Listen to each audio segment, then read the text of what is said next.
The moment the truck came speeding toward us, I pushed my husband out of the way, but I was the one who got hit, left unable to have children and confined to a wheelchair for life. He spent the next 10 years caring for me out of guilt, and we never had children. Everyone said I'd married the right man, and for the longest time, I believed I'd lived a happy life. 10 years later, after I had died, I saw him embracing his sister-in-law. "Darling," he said, "she's finally gone. I've missed you and our son so much." With a worried look, the sister-in-law asked him, "Did you get rid of all the veterinary drugs? And are you sure you covered up that car accident properly?" My husband reassured her, "Don't worry, she never found out that I arranged the accident, and it was me who gave her the veterinary drugs that left her paralyzed. I'm still furious that the driver didn't finish her off right then. It cost me 10 whole years."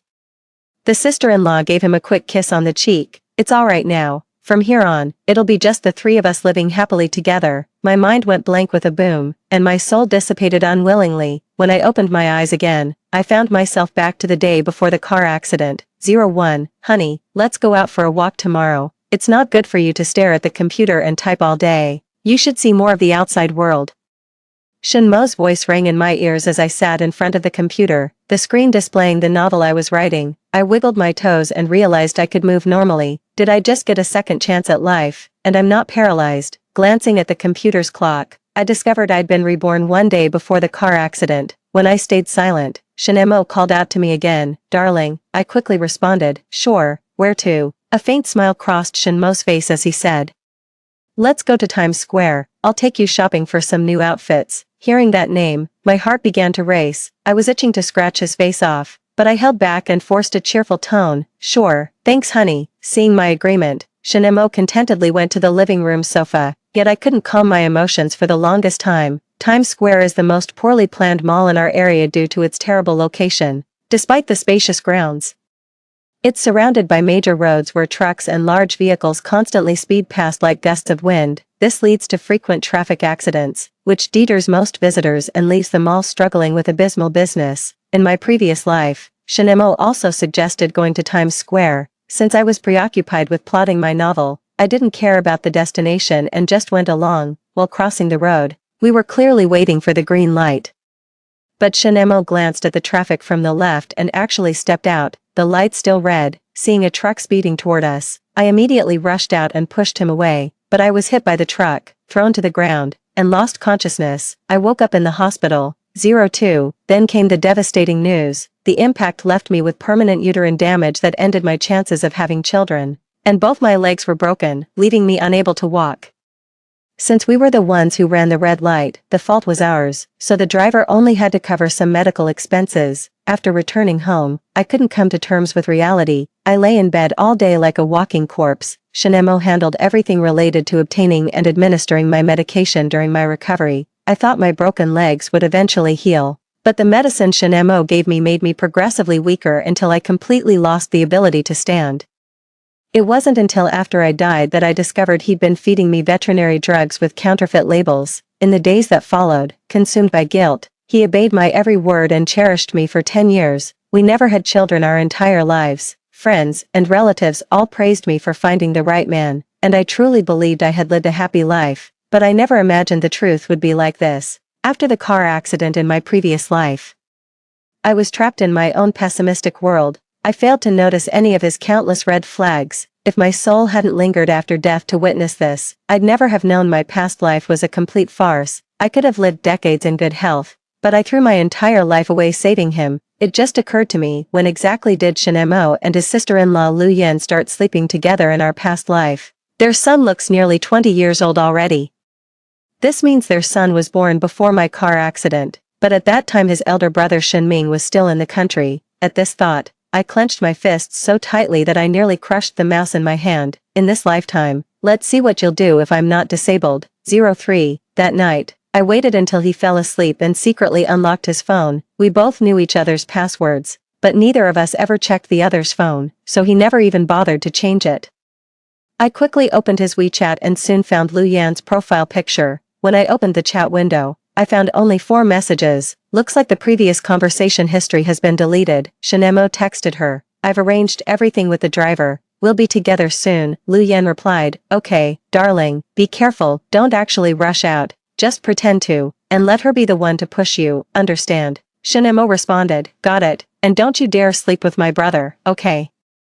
I can't handle that, Lu Yin, alright, silly, even though I'd known about their incest from a past life, seeing these disgusting chat logs again still sent sharp pangs of pain through my heart. These two trampled on all moral principles and ethics, and even had the audacity to try to silence witnesses by killing them. 04. The next day, he and I arrived across from Times Square. We stood at the crosswalk waiting for the light to change. Just like in his previous life, he kept looking to the left, as if waiting for a car. I knew he was waiting for that truck. Soon enough, I saw a large truck emerge from the side road. It seemed to have been waiting there for a while, and started driving toward us as soon as it spotted us. At first, he drove relatively slowly, but accelerated right after Shinemo casually waved his hand. He pretended to look down at his phone and just started walking forward. I sneered inwardly. Unlike in my past life, I didn't rush over to push him away. Instead, I stood perfectly still, feigning a look of shock as I watched. Then a stranger beside me suddenly shouted, "Hey, the light's still red." Shinemo was startled. He turned back, saw I was still in the same spot, and was instantly dumbfounded. The truck was barreling down at breakneck speed, about to hit him any second. He spun around and bolted back in a panic. The next instant, the truck whizzed right past us and sped away. When Shinemo finally reached me,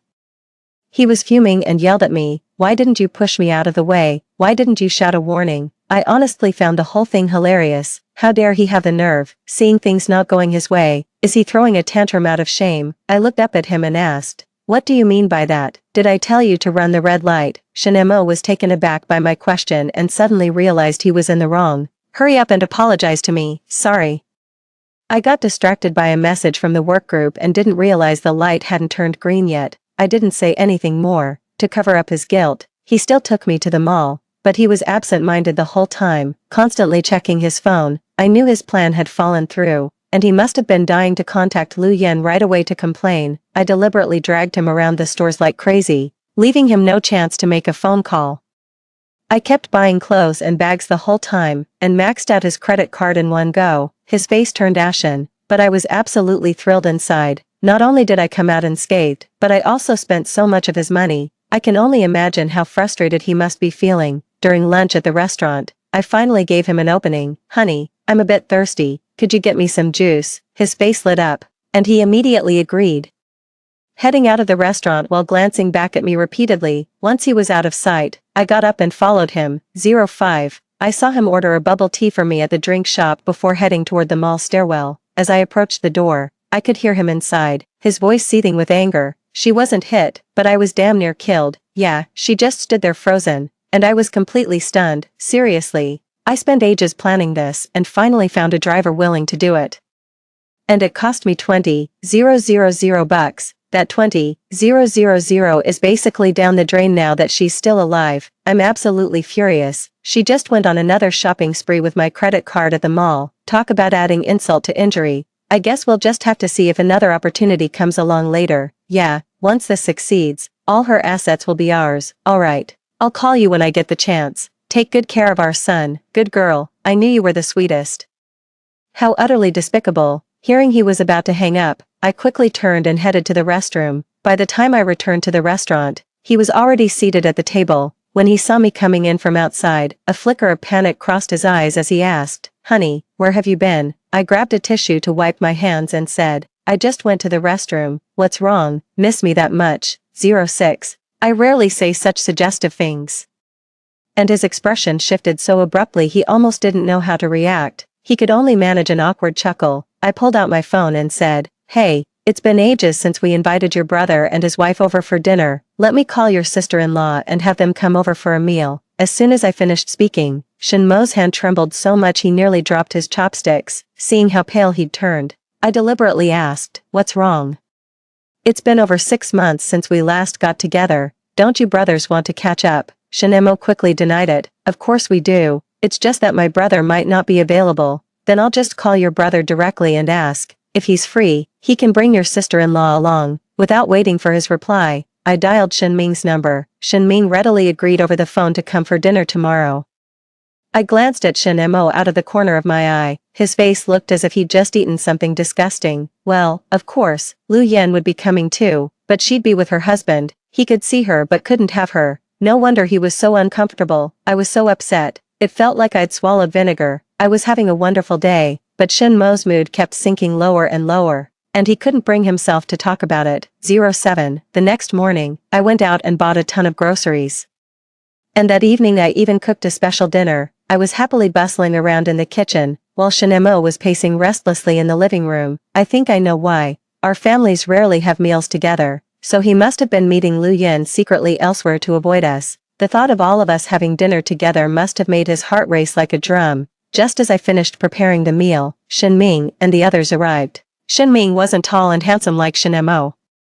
Just like his appearance suggested, he was genuinely honest and robust. Lu Yen was my complete opposite. She was alluring and graceful, with an overwhelmingly seductive aura. When she turned on the charm, few men could resist her. Looking back now, Shin Mo was no exception. He fell under her spell too. Lu Yen was holding the hand of a 2-year-old boy named Shin Lang. He is the son of Shin Mo and Lu Yen from a past life, so they've been carrying on since 2 years ago.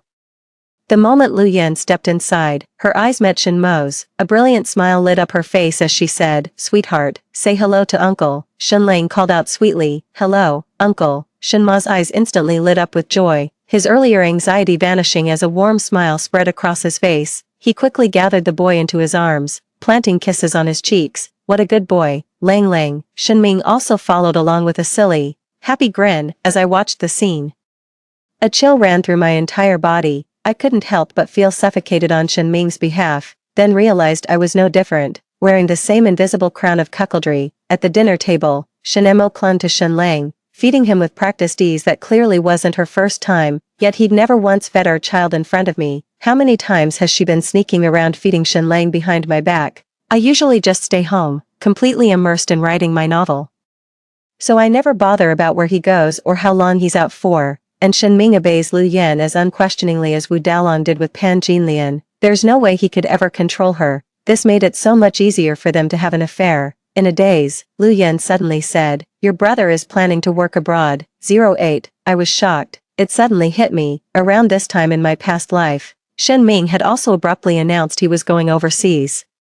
He had to resort to illegal border crossing because circumstances left him no other choice. During a surprise inspection at sea, the smuggler threw him overboard in the chaos, and he drowned. They never received any compensation, and during that period, Lu Yen and her son were crying every day. Shin Mo would often go over to help, using the excuse of looking after his nephew. Only now do I realize, what kind of help was that? I was clearly there to keep them company, the mother and son.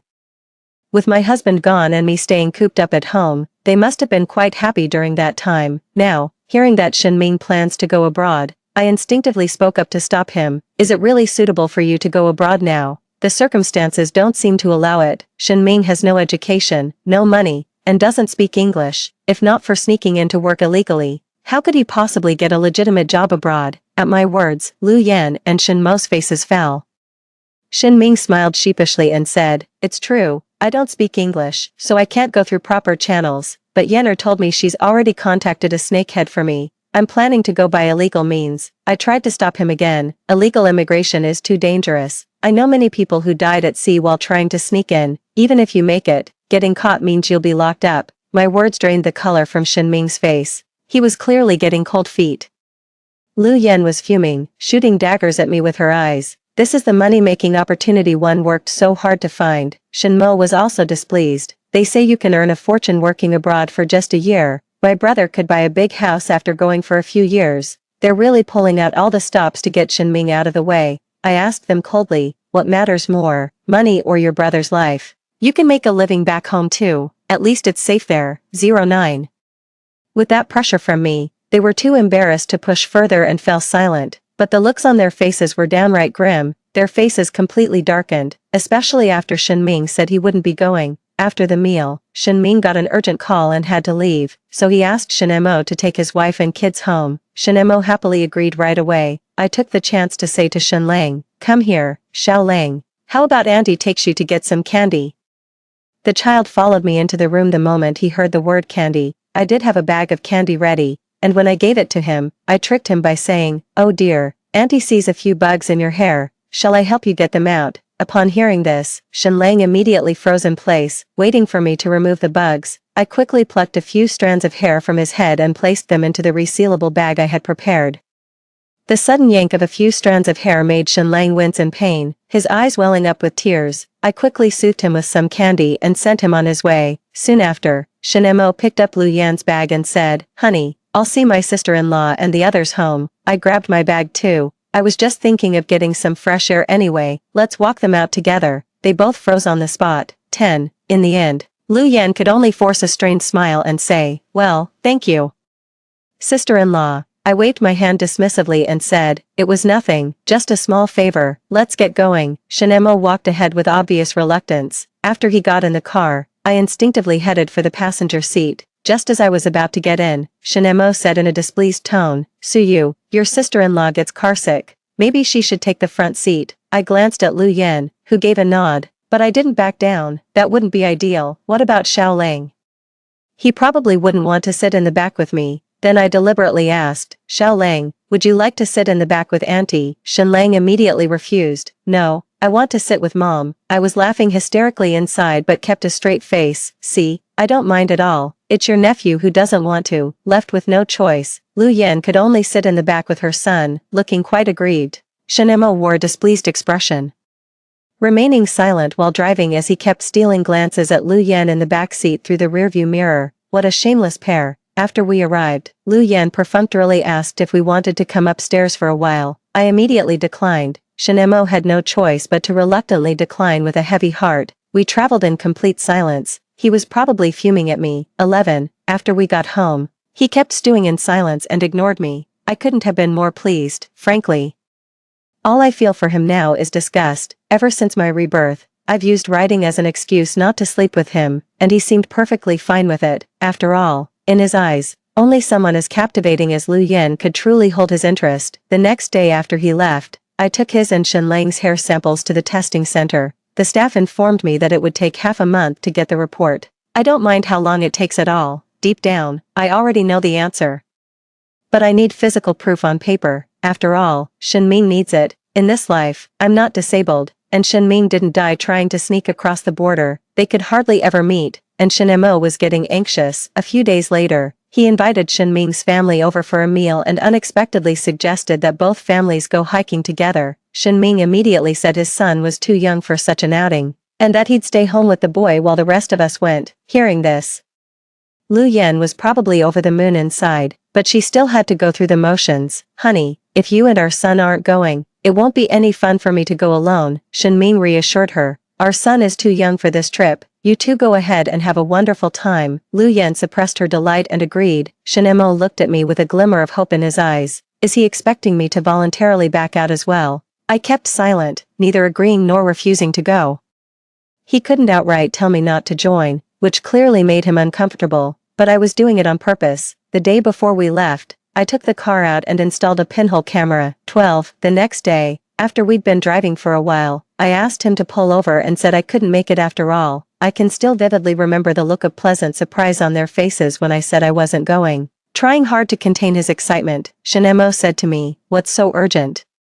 Can't it wait until you get back?" I opened the car door and got out directly. "No, it's really urgent. You guys go ahead. I'll take a taxi back." Without waiting for their response, I turned and left. Sitting in the taxi, I opened the surveillance feed. The moment I got out, Lu Yan immediately scrambled from the back seat to the front and threw her arms around Shenemo. Her voice brimmed with excitement. "I can't believe they all cancelled. Just the two of us alone. This is so thrilling." Shenemo hugged her with immense joy. "Exactly. I thought Suyu would be tagging along like a third wheel the whole time. If it weren't for wanting to see you, I wouldn't have even come." Lu Yan chimed in. "Right. I was feeling so down earlier, but now it's like the storm has passed and the sun is shining again." Shenemo gently pushed her away and asked, "So, how should we spend the day together?" The atmosphere instantly turned charged with intimacy. Lu Yan gave him a kiss on the cheek and said, "Do whatever you want. Let's go up the mountain, shall we? Just thinking about it gets me so excited." With that, Shenemo gave her a firm kiss and drove off toward the mountains outside the city. But once they left, they were gone for 2 days and a night without returning.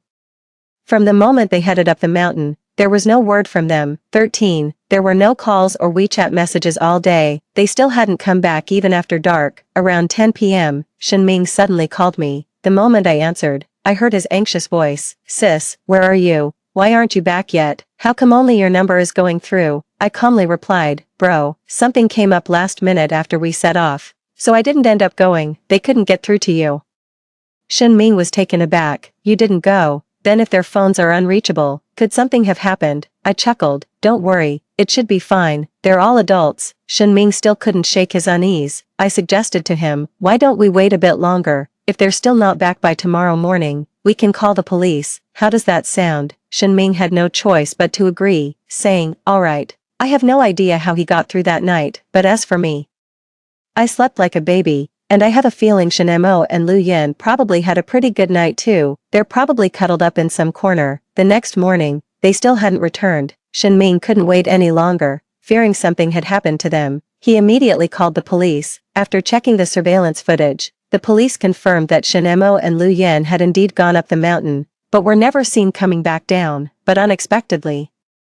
The matter was leaked online and instantly shot to the top of the trending list. From the surveillance footage, Lu Yan is beautiful and Shenmo is handsome, but they are not a married couple. They are actually in a sister-in-law and brother-in-law relationship. They went hiking together and then went missing for 2 days and 1 night, leading countless netizens to speculate that their relationship might be inappropriate. When Shenming saw this trending topic, he was completely stunned.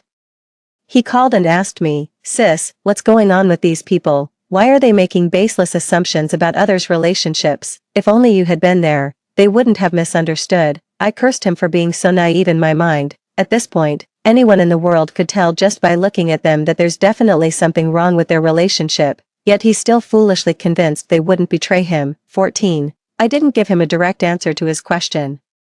I just asked him one question: what if those netizens' guesses turn out to be true? What would you do then? Shenming was taken aback, remaining silent for several seconds before replying, "I trust my brother and my wife." I didn't say anything more, and he hung up the phone. After an extensive search by the firefighters, Shenmo and Lu Yan were finally found. Photos of their descent were later posted online as a follow-up. In the photos, both were covered in dirt with what appeared to be minor facial abrasions. Lu Yan was on a phone call while Shenmo followed behind her. The caption read, #missing uncle and sister-in-law found, fell down a cliff, sustained minor abrasions. The comments section is going wild. "Where's the injury? On the butt. I don't see any injury. Where is it? Did your brother-in-law pinch you? I thought you said you couldn't reach her. But that woman is on the phone, stabbed, wasn't he? A man and a woman alone all night, bound to be fireworks. This husband's been hiding his true colors. Did you know something all along, trying to get the whole country to help you catch him cheating?" I was thinking the same thing as the comment above. Those two went viral overnight, but Shenming completely lost it, replying to every single netizen and clapping back at each one. It wasn't that he was being secretive. He was just genuinely clueless, but all his efforts were completely futile. 15. Once again, they became the target of widespread ridicule and sarcasm from netizens. When Shenmo and the other person returned, their faces were as dark as thunder. Clearly, they had found out about the trending topic. Shenming was waiting at my house with their son. The moment Lu Yan stepped inside, she preemptively threw herself into his arms, sobbing pitifully, "Darling, I was so scared. I thought I'd never see you and our son again." Woo! Shenming patted her back to soothe her, comforting her by saying, "Don't be scared, honey, you're back now, aren't you? What matters is that you're safe. That's all that counts." Seeing that Shenming was still as gullible as ever and showed no suspicion toward her, Lu Yan visibly let out a sigh of relief. With Lu Yan's crisis averted, Shenmo hurried over to my side to explain, "Darling, that day we fell off the cliff and our phones shattered, so we couldn't get in touch with you. Please don't be angry, and please don't believe any of those rumors online, okay?" What a weak and unconvincing explanation. But it's alright, I accept it. I comforted him just like Shenming did. "It's okay, honey, what matters is that you're safe." Seeing how gullible I was, just as naive as Shenming, Shenmo and Lu Yan exchanged a knowing smile. Despite the heated arguments raging online, it didn't affect the relationship between our two families in the slightest. 16. From then on, the two of them grew increasingly bold.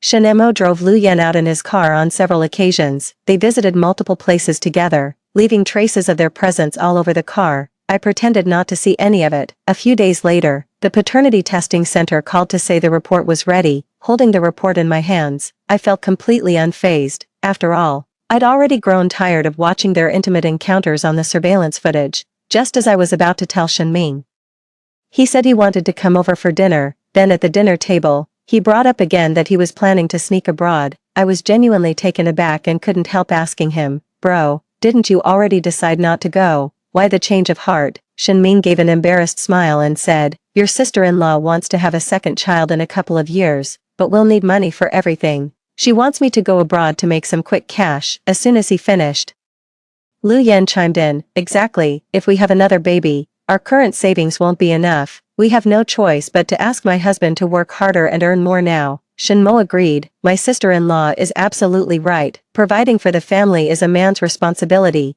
and my brother is such a dependable person, he'd never let his wife and children suffer in the future."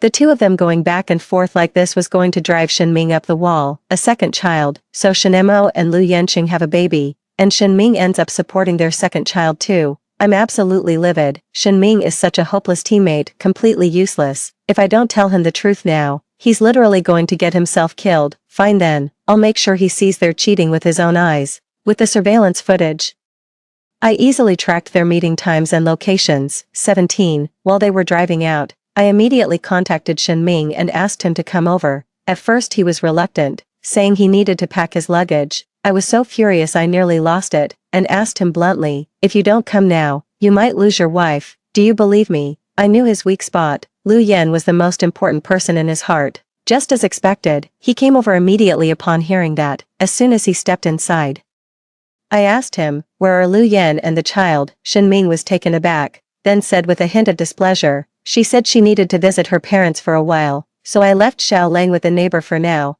Wasn't it you who told me Lu Yan was in danger? Which is why I rushed over. Why are you asking me instead? Suyu, what are you playing at?" That idiot actually called me by my full name for the first time. My tone turned sharp as I shoved the phone in front of him.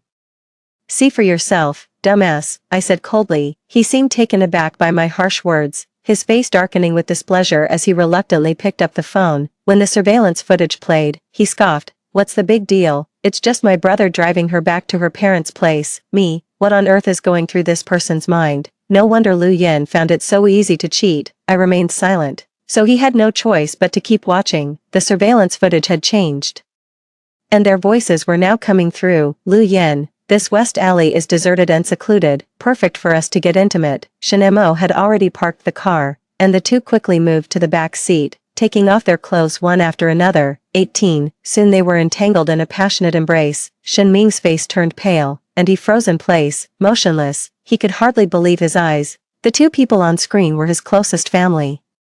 Shenmo's breathless voice came through the phone again, "Once my brother's gone, we'll have all the time in the world. I can take you and our son out often." Lu Yan sounded intoxicated.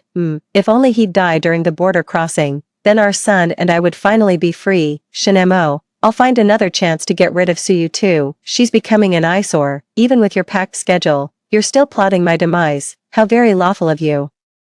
I glanced at Shenming and saw him staring unblinkingly at his phone, fists clenched so tight the veins bulged. Is the nice guy finally about to snap? Time to pour some fuel on the fire then. I slammed the paternity test report right in front of him. He glanced at me, then picked it up and started reading. The more he read, the paler his face turned, and the tighter his fists clenched. He asked me, "How long have you known?" I just replied flatly, "For quite some time." It finally dawned on him.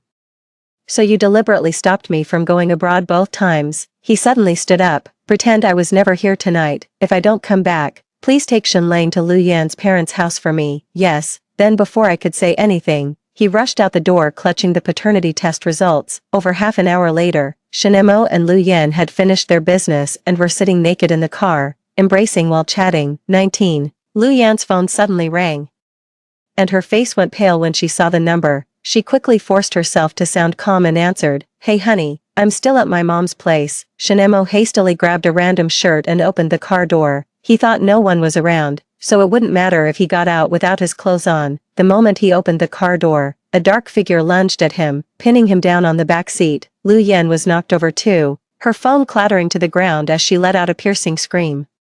Before they could even process what was happening, fists rained down on both of them. The shadowy figure was powerfully built, pounding them while snarling obscenities. "You're my own brother. and you're my wife. How could you do this to me? Do you think I'm an easy target? Do you take me for a fool? Yes, I trusted you too much. I never had a single doubt. If my sister-in-law hadn't shown me the surveillance footage today, I'd never have known you two were sleeping together. You can sleep together all you want, but why isn't even my son mine? You filthy cheaters, I'll kill you both. Lu Yan took a few punches to the face too, trembling with fear. She stammered, honey, please, it wasn't intentional, have mercy on us. Despite being taller than Shen Ming, Shen Mo was nowhere near as strong, and now he was being overpowered with no chance to fight back. He had no choice but to quickly beg for mercy. Bro, I was wrong, we won't do it again. We swear we'll never dare to, bro, but Shen Ming, blinded by rage, wouldn't listen to a word they said. Suddenly, a flash of white light appeared on the surveillance screen. It was a knife. He actually bought a knife. 20. Next, I saw the surveillance footage being obscured by splattered blood, with several drops even landing right in front of the camera. The screen began to blur, yet the screams of Shen Mo and Lu Yan kept ringing out, one after another. The desperate pleas and screams gradually faded, until only Shen Ming's curses and the sickening squelch of the blade-piercing flesh remained. At home, I trembled uncontrollably as I stared at my phone, yet a twisted sense of satisfaction welled up inside me. Did those despicable people really get killed like that? After the killings, Shen Ming slumped between the two corpses of Shen Mo and made a call. Hello, is this 110? I need to report a crime, I've killed someone. Police officers arrived about 10 minutes later. When they saw the crime scene, several female officers gasped softly, oh God, this is too gruesome. What kind of grudge could drive someone to stab this many times? Oh my God, the entire car is covered in blood. This is absolutely horrific. Shen Ming was taken away by the police officers, and I soon received a phone call. I went to the police station in tears. 21. Shen Ming's final words made it clear he intended to shoulder the consequences alone. I had no choice but to pretend complete ignorance. After all, the case was straightforward, a classic crime of passion. Shen Ming discovered his own brother was having an affair with his wife, and that the son he'd raised wasn't biologically his. That night I saw them carrying on together again, and in a fit of rage I killed them. In the end, Shen Ming killed 2 people and is definitely going to get the death penalty. After identifying the bodies and giving a statement, I went home. I went to Shen Ming's neighbor's place, picked up Shen Lang, and then headed to Lu Yan's parents' house. They had already received the call and learned the tragic truth about their daughter's death. They were also summoned by the police station to identify the body. When we arrived, they were just about to leave, seeing me arrive with Shen Lang. Their eyes instantly welled up with tears. In the end, Lu Yan's mother stayed home with Shen Lang while her father went to the police station. They may seem pitiful, but they were fully aware of Lu Yan's actions. After all, in their previous life, they had long known that Shen Lang was Shen Mo's child. After both I and Shen Ming died, they happily became Shen Mo's parents-in-law. After leaving Shen Lang behind, I turned and walked away. In this lifetime, I can finally live a healthy life. The end.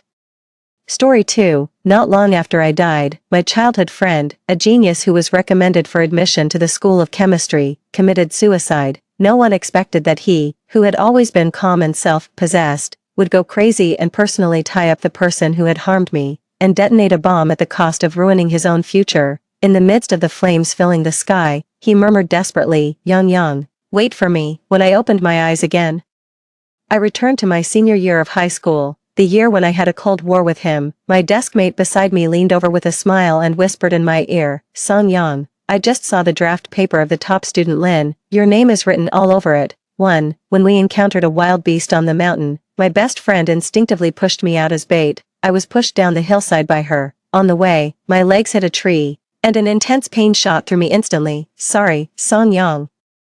I will always remember you. Seeing that the wild beast's attention was drawn to me, my best friend immediately gritted her teeth, grabbed her beloved boyfriend, and fled quickly. Only I, with my broken legs, was left lying at the bottom of the slope waiting to die. Damn it, this damn love-struck girl. She said she was going to break up with him the day before yesterday, and today she pushed me to feed the wild beast. There was no one around. I endured the pain and took out my phone.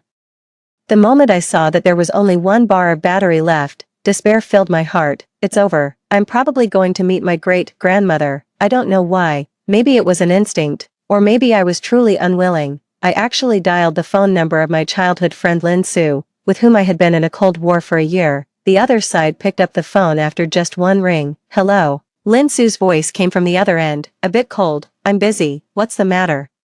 He was always like this, as if he wouldn't change his expression even if Mount Tai were to collapse in front of him, but if I had listened carefully, I should have been able to find that his tone was slightly trembling when he answered the phone, just like his inner feelings. I couldn't hold it back and burst into tears. Lin Su, I'm probably going to die soon. After I die, remember to delete all my chat records and browsing history. My bank card is in the pillowcase of my room. And the password is my birthday, although there are only 52 yuan left in it. Consider it as a keepsake I left for you. There was a harsh sound of a chair scraping against the ground from the other side. I heard him quickly say sorry to the teacher on the podium, and then there were rapid footsteps. Song Yang, what happened? I didn't dare to tell him what situation I was facing. I still spoke rapidly, seizing every second. Sorry, I shouldn't have always quarreled with you.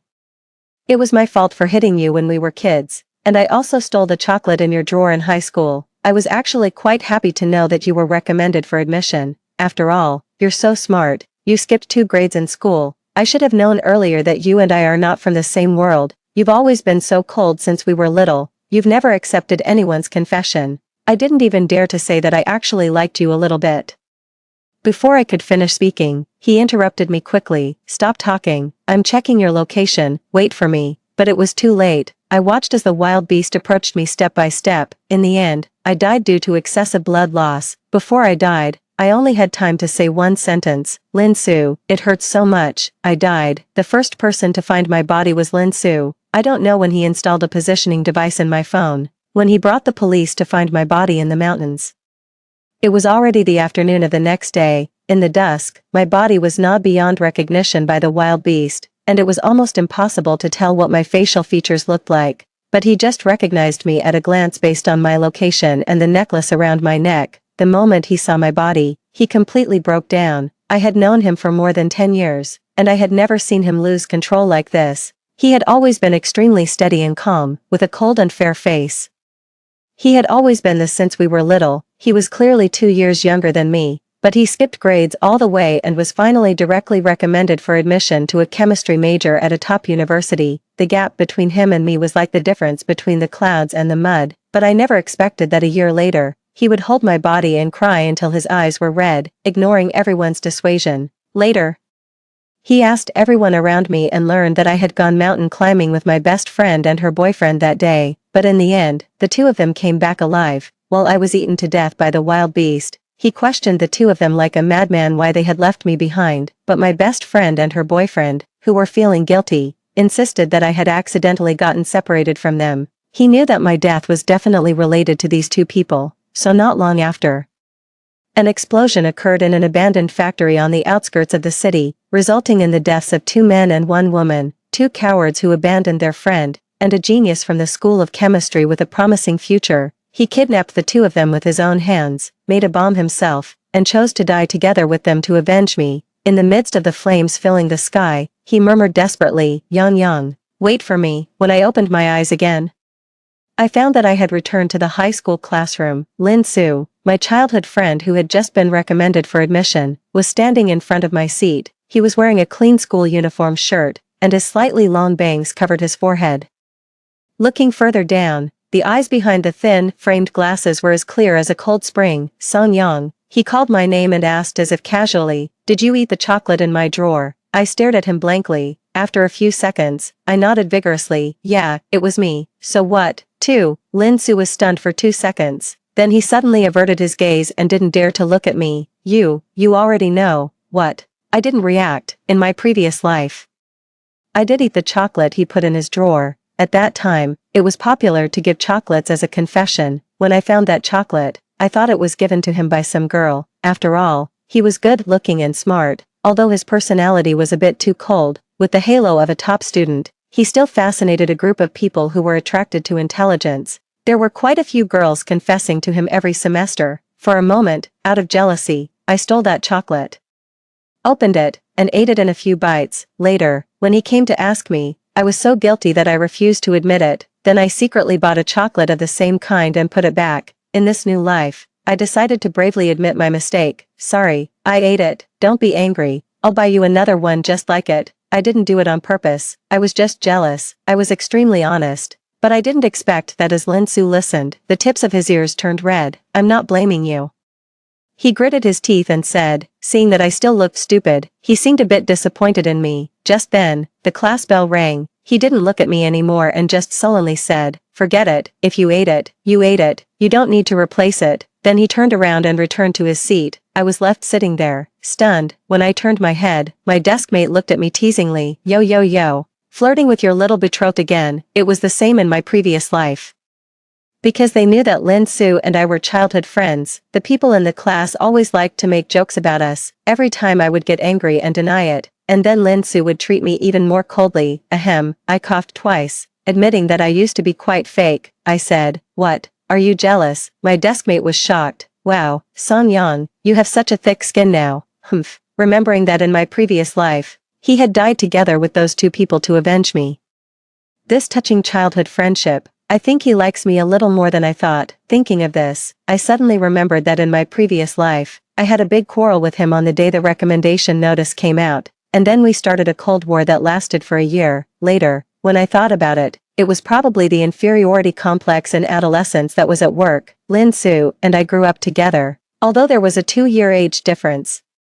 He was always more mature than me and accompanied me like an older brother. Until the recommendation notice came out, I had never been so clearly aware of the huge gap between him and me. It was a gap that I couldn't catch up with no matter how hard I tried. So after that day, a long cold war began between him and me. To be honest, it seemed more like I was unilaterally being petty and ignoring him. Every morning when I arrived at the classroom, he would still habitually put a bottle of warm milk on the corner of my desk. New notes would always appear in my drawer from time to time, and each subject was sorted out according to my weaknesses. On countless nights after the evening self-study, he silently pushed his bicycle and followed behind me, dispelling my fear of walking alone at night. Until a year later, I finally got into his school through my own efforts, although I just barely made it through the admission. No one knew that on the day the scores came out, I lay on the bed crying until I was out of breath. It was a dark and arduous battle. The pressure of thousands of people competing for a single opportunity was always weighing on me, making it hard for me to breathe. On countless nights, I would break down and cry while doing my homework, but I didn't dare to waste time, so I had to do the problems while suppressing my sobs. Every time this happened, I would run to the balcony with red eyes and secretly look at the light in the study next door. He was there, so, even if I had to do my best, I still wanted to get a little closer to him. 3. Back in the senior year of high school classroom, I still didn't dare to waste a single second. In my previous life, the accident happened when I went mountain climbing with my best friend after the military training in my freshman year of college. At that time, the military training had just ended. Originally, I didn't want to go out to play because I thought I had gotten tanned, but I couldn't resist my best friend's coquetry. Besides, we were in different cities for college, and we would have fewer opportunities to meet in the future, so I agreed. Who knew that when we got there, I found out that her boyfriend, who had average grades and finally only got into a junior college, had also come along. Since we were already there, it wasn't appropriate to drive him away. So the three of us went up the mountain together. Now that I think about it, there were probably signs of what was to come. For example, every monthly exam in senior year of high school, as long as my score was higher than hers, she would lose her temper at me. Later, she would apologize to me, saying that she couldn't control her emotions because of the pressure. For example, every time she quarreled with her boyfriend, she would come to me crying. I felt sorry for her and advised her to break up. In front of me, she would agree, but then she would get back together with that jerk. And later, when she stayed out all night, she would ask me to cover for her. Another example was that every time I had a fight with Lin Su, she would spare no effort to undermine my self-esteem, constantly PUA me, and make me clearly recognize the gap between me and him, making me feel even more that I didn't deserve to confess to Lin Su. But aren't true friends supposed to wish you well and hope that you live a happy life? Such a so-called friend is not a real friend, but a ghost that aids the evildoer. So when the class bell rang and Liang Xiao rushed to my seat as she had done countless times before, skillfully took my arm, and said with a smile, "Come on, let's go to the cafeteria quickly and help me grab the sweet and sour pork ribs." I suddenly shook off her hand without any warning, meeting her surprised gaze. I said coldly, "Grab it yourself, I'm not going." After saying that, I didn't care about her reaction. I turned around and went to the commissary to buy a rice ball and then returned to the classroom. Right now, it's still senior year of high school, and I still have time. In my previous life, I just barely passed the admission and didn't even dare to hope for a popular major. As long as I could be admitted, it was already a stroke of luck, but now it's different. I have a top student childhood friend. After hesitating for a while, I decided to wait for him to come back at Lin Su's seat. There was no one in the classroom at the moment. When I walked to the seat, I subconsciously looked into his drawer, then I saw that familiar packaging bag in his drawer again. It was the same chocolate as the one I had eaten. Damn it, who is it for? When Lin Su came back, he saw me holding a chocolate in one hand and a rice ball in the other, and biting into the rice ball viciously. Lin Su, he silently sat down in the empty seat next to me, took out a test paper from my drawer, and started writing. Seeing this, I was even angrier. Very well, pretending to be aloof. Damn it, I'll eat. I finished eating with one bite of the rice ball and one bite of the chocolate. I only felt the bitterness of the dark chocolate spreading from my mouth to my heart. And my mind started playing background music for myself. Let me think, which song is suitable? At this moment, there was a sound of someone rummaging in their pocket beside me. Then a bottle of warm milk was inserted with a straw and pushed to the front of my desk. It was December, and the temperature was only a few degrees, but because it had been in his pocket, the milk was still steaming, along with his cold voice. I never realized you liked chocolate so much before. Stop talking. I snatched the milk and took a big gulp. It took away the greasiness. Don't worry, I'll pay you back 2 pieces. No, 4 pieces. Oh, it's okay, you can eat it, he said in an indifferent tone while doing the problems. My dad brought back a big box when he was on a business trip. If you want to eat it, I still have some at home. Okay, you've grown up and learned to lie. Why did you bring 2 pieces of chocolate for no reason? 1 piece was for you. He stopped writing and turned to look at me. The other piece was for you tomorrow. Damn it, playing this trick. It's kind of touching. 5. When my deskmate and her little sister came back after having lunch together, they saw me sitting next to Lin Su and listening to him explain the problems with a serious expression. My deskmate was shocked and couldn't help teasing. I woke up too early and saw Song Yang's little betrothed explaining the problems to her. I raised my head and raised my eyebrows at her. Even if you say that, I won't break up with him. My deskmate and her little sister were immediately excited. Okay, you two are a perfect match, a celestial couple. Don't break up until you have a baby. I was used to this kind of teasing and didn't take it seriously. I turned my head and wanted Lin Su to continue explaining, but I was stunned the next second when I met Lin Su's face. I saw that his usually cold and fair face was now slightly red. After meeting my gaze, he looked away evasively and didn't even notice that the pen in his hand had drawn an arc on the draft paper. Song Yang. He called my name softly, his tone a bit flustered. He opened his mouth but didn't know what to say. What's wrong? I said indifferently. Don't mind her, they just like to make such jokes. Because Lin Su always had a cold face and had the halo of a top student. Usually everyone didn't dare to joke with him, and Lin Su didn't know that he had a nickname of Little Betrothed. Before, I was always in a hurry to deny it. Several times, I even tried to cover it up by loudly distancing myself from him in front of others on purpose. As a result, Lin Su became even more distant from me. I thought. After a pause, he turned his head aside, and his fingers unconsciously fiddled with the pen cap. I thought that you disliked me. So you wanted to distance yourself from me. So, he also didn't dare to show intimacy with me in front of others anymore. The warm milk on the corner of the desk every morning, the notes in the drawer organized according to my weaknesses, and the way he silently maintained a distance of 3 meters from me after the evening self-study, these were all the farthest distances he could think of to keep from me. Damn it. What an innocent puppy he is. I suddenly thought of our childhood. When I was in kindergarten, I told my mom more than once that I disliked the younger brother next door, because he walked slowly and was prone to falling. Although he was a boy, he looked like a doll and was always bullied by other children. Because of him, I got into fights with other children many times. Even so, the next morning, he would still appear in front of my house on time, carrying a small school bag and calling me sister obediently. The chubby face in my memory gradually overlapped with the boy in front of me. The genius top student in the eyes of everyone was just my childhood friend who grew up with me. When the preparatory bell for class rang, I returned to my seat. My deskmate Jian Yuan leaned over and asked in a low voice, "What's going on? Are you two finally not having a falling out anymore?" "What falling out?" I pretended not to know what she was talking about. Okay, it's not a falling out.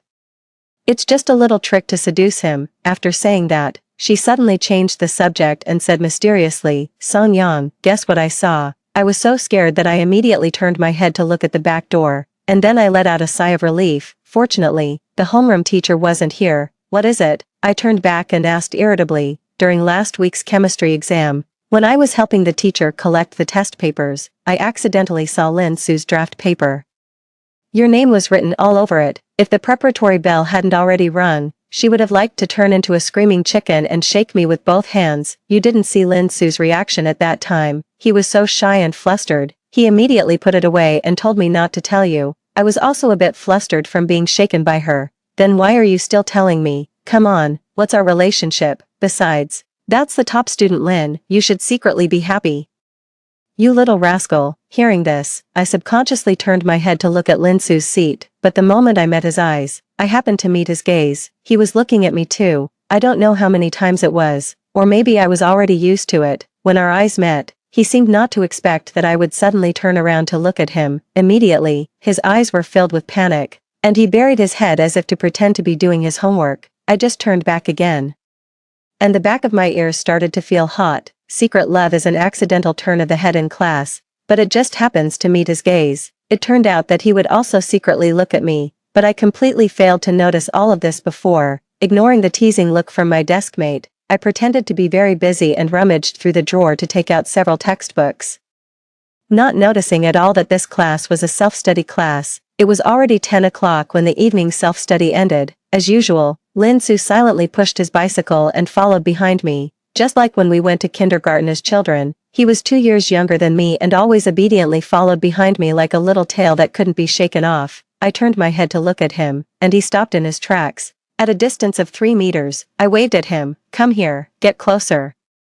His eyes lit up, and he immediately pushed the bicycle and came over. On a winter night, he and I walked side by side on the way home. The streetlights by the roadside stretched our shadows very long. Starting from tomorrow, no, tonight you'll start tutoring me. The goal is to get into the same university as you. Yang, are you not feeling well? You want to say there's something wrong with my brain? No, there's nothing wrong with you. Then why can you get into university A? But I can't. You can. 6. Getting into university A wasn't just empty talk. With Lin Su's help, I formulated a strict study plan. In my previous life, I was only admitted with the minimum score because I performed exceptionally well in the college entrance examination and was lucky when filling out the college application form. In this new life, I want to choose my favorite major together with Lin Su, probably because God has already given me a chance to start over. It doesn't want me to cheat again. I tried my best to recall, but I still couldn't remember the college entrance examination questions that I had done once in my previous life. So without too much hesitation, I threw myself into my studies. Later, Liang Xiao came to me several times, but I fobbed her off. She thought I was still angry because she lost her temper with me after the last monthly exam, as my score was more than 20 points higher than hers that time. She still wanted to muddle through it by saying she was under too much pressure, and she said she was sorry to me, but in fact, she still didn't forget to PUA me. Although your grades have improved a lot recently, Song Yang, I'm only saying this because I consider you my best friend. There's still a huge gap between you and Lin Su. He's a genius who skipped grades and was recommended for admission. Let's not overestimate ourselves anymore. Yeah, I nodded perfunctorily. Have you finished? If so, I'm going to find Lin Su to explain the problems to me. Seeing that I completely ignored her, Liang Xiao got angry. Fine, since you don't listen to me, let's stop being best friends. She used the tactic of retreating to advance, thinking that I would coax her like I used to. Unexpectedly, I nodded and turned around to find Lin Su with my test paper. With the experience of my previous life, I didn't dare to hang out with this love-struck girl anymore. I didn't ignore the flash of resentment in her eyes when she left, although I didn't know what evil she was plotting. There were only half a year left until the college entrance examination, and I didn't want to waste my precious time on her. Soon, it was January, and the final exam was approaching. Lin Su recently had to represent the school to participate in a citywide chemistry competition and had been receiving one-on-one training from the teacher these 2 days. It was snowing on the day of the competition. During lunch, I took a short break and scrolled through my phone for a while. Then I saw that my favorite milk tea shop had launched a new product. It was a winter limited edition, and I didn't even get to try it in my previous life. After all, it was already 10 o'clock when the evening self-study ended every time, and the milk tea shop had already closed. I forwarded it to Lin Su casually. And then I remembered that the competition was at 2 o'clock in the afternoon that day, and he should be about to leave at this time, so I didn't wait for his reply anymore. After returning to the classroom, I lay down on the desk and started to take a nap. In the past half-month, according to the study plan I had formulated before, I studied until 12 o'clock every night and got up at 5:30 in the morning to recite words. All in all, I only slept for 5.5 hours a day.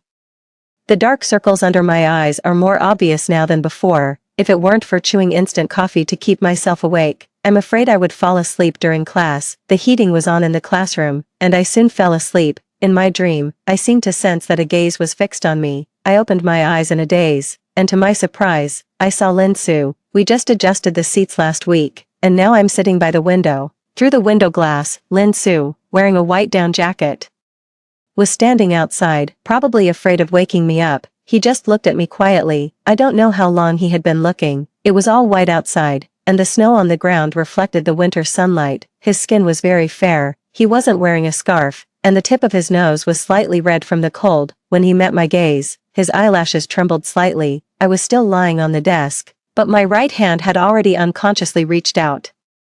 The moment my fingertips touched the cold glass, my mind was completely awakened by the cold. I was just about to ask him why he came and didn't come in. Then I saw that he had already raised his left hand and placed it on top of my hand. His big hands with distinct bones directly covered mine. In comparison, my hand looked a bit petite. He curled his lips slightly, as if he was a bit happy. It was a world of ice and snow outside the window.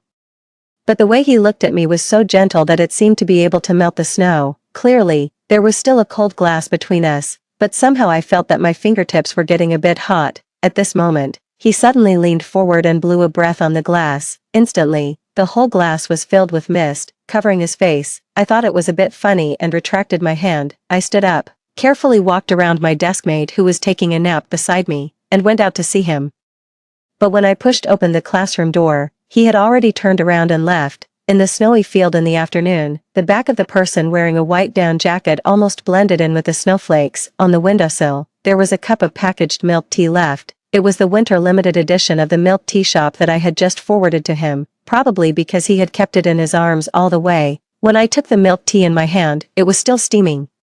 Did this person make a detour to the school before the competition just to give me a cup of milk tea? He didn't even say a word. He's really a man of few words. I raised the corners of my lips happily. I was just about to take the milk tea back to the classroom, but when I turned around and saw the mist that hadn't dissipated on the glass, I froze in place. On it, the two characters, Jiao, which means come on, were written stroke by stroke. The light that didn't go out in the room late at night, the alarm clock at 5:30 in the morning, packets of instant coffee that were opened, a bundle of pen refills that were used up in half a month. He saw all my efforts. He doesn't know how to say love words, nor does he confess to me. He just accompanies me to work hard together. On a winter afternoon, he stood by the window, looking at my sleeping face, and silently wrote these two words, come on, come to my side. 7. On the day when the final exam scores came out, I rushed into the top 10 of the grade for the first time. The homeroom teacher, Mr. Fong, stood on the podium, smiling with many wrinkles on his face. He congratulated me with a gratified look in his eyes. Song Yang has made great progress during this period. If this goes on,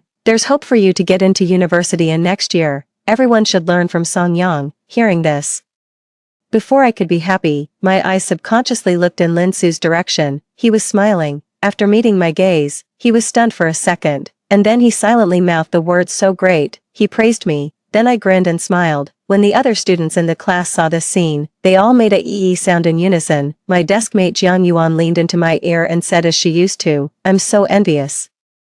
I also really want to have a little childhood friend who was recommended for admission to University A to explain the problems to me. It's no use being envious. I tried to straighten my face, but the smile in my eyes still couldn't be held back. He's mine. Okay.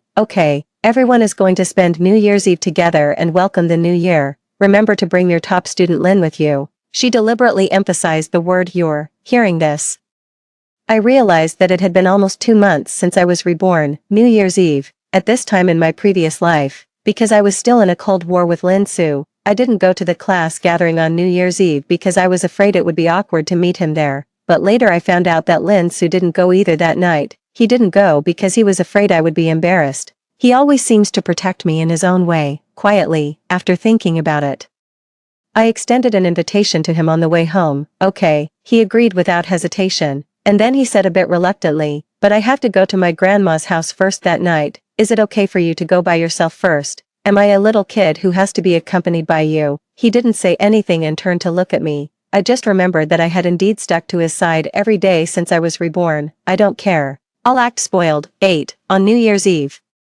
I put on my newly bought clothes and went to the appointment. It snowed heavily on the way there, and I was still worried that it might be difficult to go back later, but when I got there, I found that Liang Xiao had actually brought 2 men with her. One was her junior college boyfriend Chen Fei from the previous life, and the other was her boyfriend's best friend Wang Xiang. These 2 were from the neighboring class. They usually acted like little hoodlums. Skipping class and going to the internet cafe were common occurrences, and they took turns writing self-criticisms under the national flag every month. It was just that Chen Fei was a bit good-looking and could speak some sweet words. He not only coaxed Liang Xiao around but also, in the previous life, handed me a love letter from his best friend Wang Xiang before the college entrance examination. He said it was for my own good, claiming that someone like Lin Su was beyond my reach. It would be better to be with his best friend, and then we could have a double date with our best friends in the future. I was so scared that I refused immediately, and she was even dissatisfied, saying that she had meant well. Later, when I thought about it, she clearly wanted to disrupt my state of mind before the college entrance examination. How malicious her intentions were. I thought it would be more lively with more people, so I brought 2 more people. I hope no one minds. Liang Xiao said with a smile. Hearing this, the other classmates didn't know what to say. Everyone had agreed to go Dutch before coming, and now, even for Liang Xiao's sake, it wasn't appropriate to drive them away. I didn't look at them anymore and quickly walked over and sat down next to Jiang Yuan. Jiang Yuan immediately leaned over and whispered in my ear, "Save me. It was really wise of you to break up with her. Is she hopelessly in love? I really hope she can find someone better." You're right, I pursed my lips. Those 2 had been clinging to each other like conjoined twins since they came in, and there was also Wang Xiang beside them, leering around at the girls in our class. When he accidentally met my gaze, he even gave me a lascivious smile as if we were very familiar. Ugh, I felt even more uncomfortable. After a while, almost everyone in the private room had arrived. So the monitor began to organize everyone to play games. The game was the classic truth or dare. Since some of the classmates in the class were still minors in senior high school, no alcohol was served at today's gathering. Those who lost could choose to drink juice or plain water by themselves. We were all classmates who got along day and night, and everyone knew which couples in the class were in an ambiguous relationship, so when playing the game, we also deliberately matched them up. For a while, there was a lot of laughter in the private room. Until I drew the ghost card that symbolized punishment, and in this round, the person who was supposed to assign the punishment happened to be Liang Xiao. Oops, what should we do? Our top student Lin hasn't come yet. The other students in the class were still joking. After all, everyone in the class knew about my relationship with Lin Su, and Liang Xiao seemed to have been ready for this. There was even a hint of excitement in her eyes. Song Yang, I'm not going to make things difficult for you. Just give a hug to the person who drew the other ghost card. As soon as these words were spoken, the people in the private room looked at each other, until Wang Xiang, who was sitting next to Liang Xiao, raised the card in his hand. After exchanging a glance with Liang Xiao, he smiled triumphantly. Sorry, the other ghost card is with me. The scene fell silent for 2 seconds, when we thought about the fact that Liang Xiao's boyfriend, Chen Fei, had volunteered to deal the cards just now. Everyone could figure out what was going on. Zhang Yang, the yellow-haired troublemaker in our class, immediately frowned and said, this guy was also a special presence in our class, because his family was wealthy. When he entered the school, his father directly donated a teaching building to the school, so even though his grades were terrible, he had dyed his hair unruly yellow, and he was often absent from class or late. Still no one dared to say a word to him. Liang Xiao, are you fucking crazy, helping outsiders to bully our classmate? As soon as these words were spoken, the other students in the class also frowned and looked at Liang Xiao and the other 2. Yeah, Liang Xiao, what's going on with you? Seeing this, Liang Xiao felt a bit intimidated, but after receiving a dissatisfied look from her boyfriend, Chen Fei, she still gritted her teeth and said, it's just a game, everyone accepted the punishment before, why can't Song Yang take it now? Yeah, it's just a hug, it's no big deal, Wang Xiang beside her said with a smile as he walked towards me. He had already opened his hands before getting close. To prevent accidental injury,